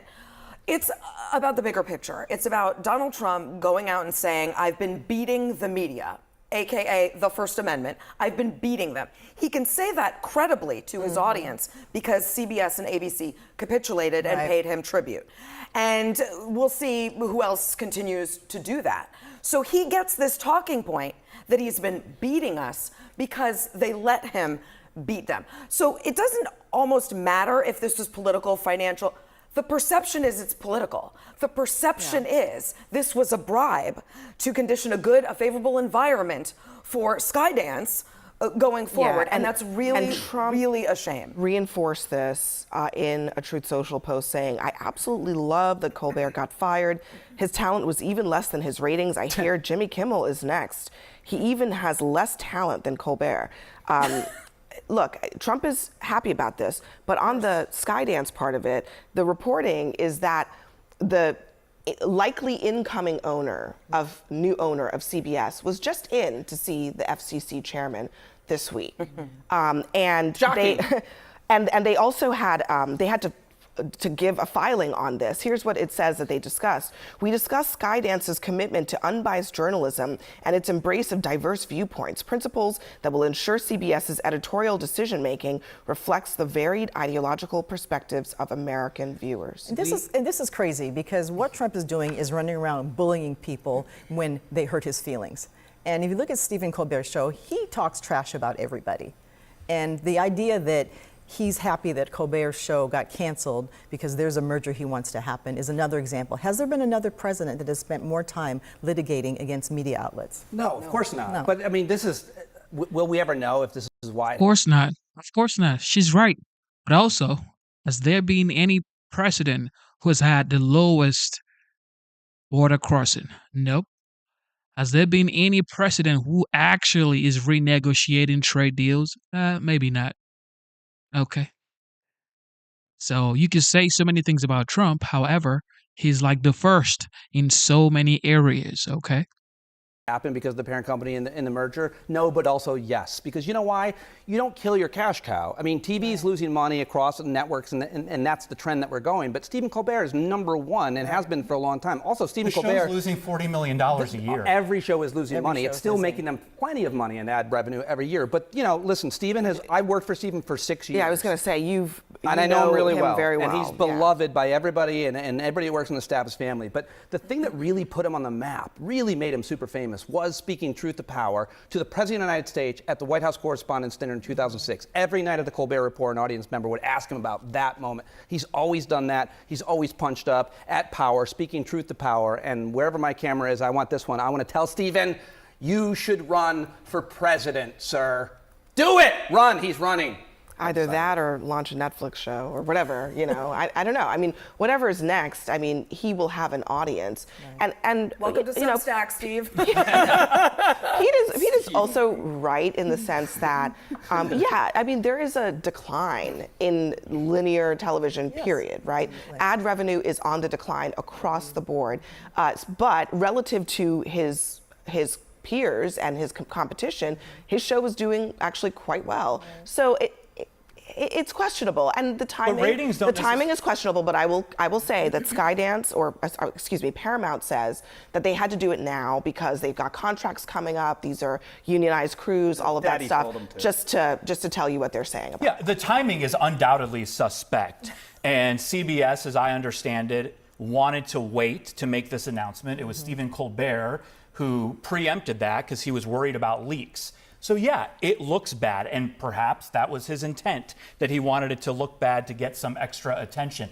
But you can't just dismiss that the show is losing $40 million a year. It's the highest rated, but that doesn't equate to dollars. Pete, that's not a good argument. It means it used to make more money. It's making less money. Doesn't mean you kill it. Well, when you have a balance sheet, it does matter. All of TV it also matters that late night TV has been decimated. Right. The Late Late Show, which used to be on after Colbert, his show has been completely off the air for 2 years now, I think, when James Corden left. Before that, you guys are making it about this one show, and it's not. Right. What ABC and CBS did when they paid ransom is they endangered the lives of every journalist everywhere, and they made it harder for all of us to do our jobs because the president is pointing at us, putting a target on our backs, and they helped him do that. And so it's always the case when you pay off a pirate, when you pay the ransom, the tribute, to navigate safely through the waters are never safe. No matter how much you pay, the waters are unsafe because there's pirates in those waters. And Donald Trump is a pirate, and he wants to maraud through the seas of the media landscape. He's doing it with our help, which is the worst part. Let me play a little bit of how Stephen Colbert may have gotten on the wrong side of Oh my goodness. This man's home was raided. Let me just refresh y'all memory real fast. Donald Trump, then the former president at the time, his home was raided publicly.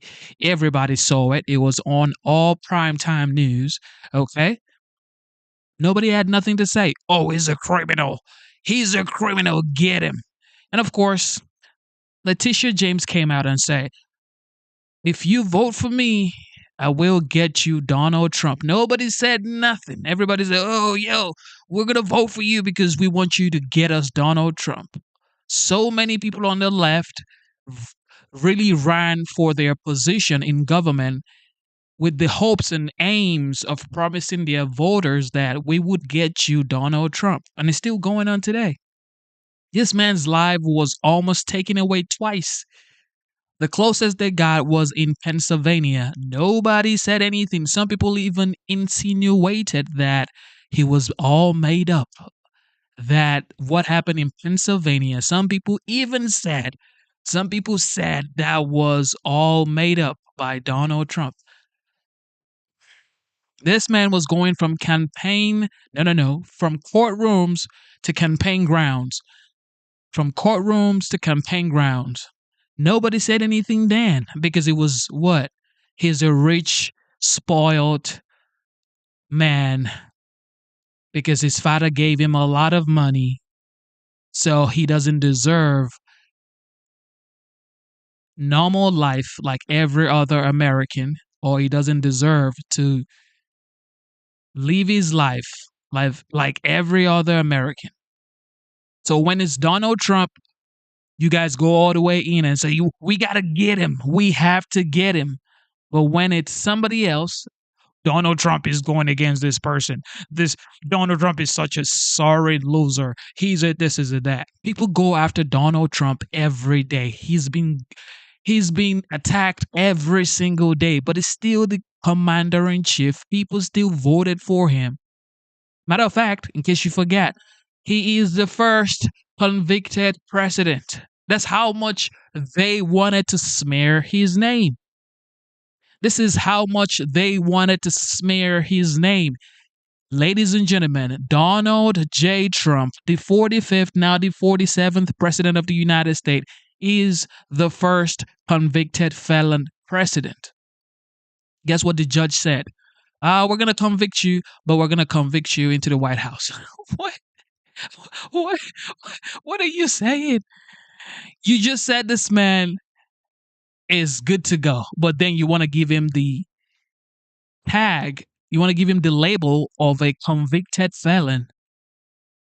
Why did you have to do all that? Because they want to smear his name. But he is your commander-in-chief.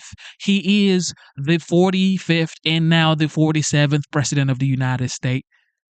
So every time I see people talking about how bad Donald Trump is, okay, he's bad. What else do you have? What else do you have? Nothing. Just get Donald Trump. That's all you run on. Get him, get him, get him. Yet this guy is getting the job done.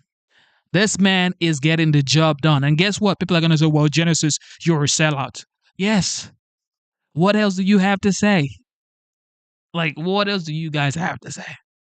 Donald Trump, because as you said, he says it like he feels it. Yes. Always. Trump reportedly said, why are we having all these people from whole countries come here?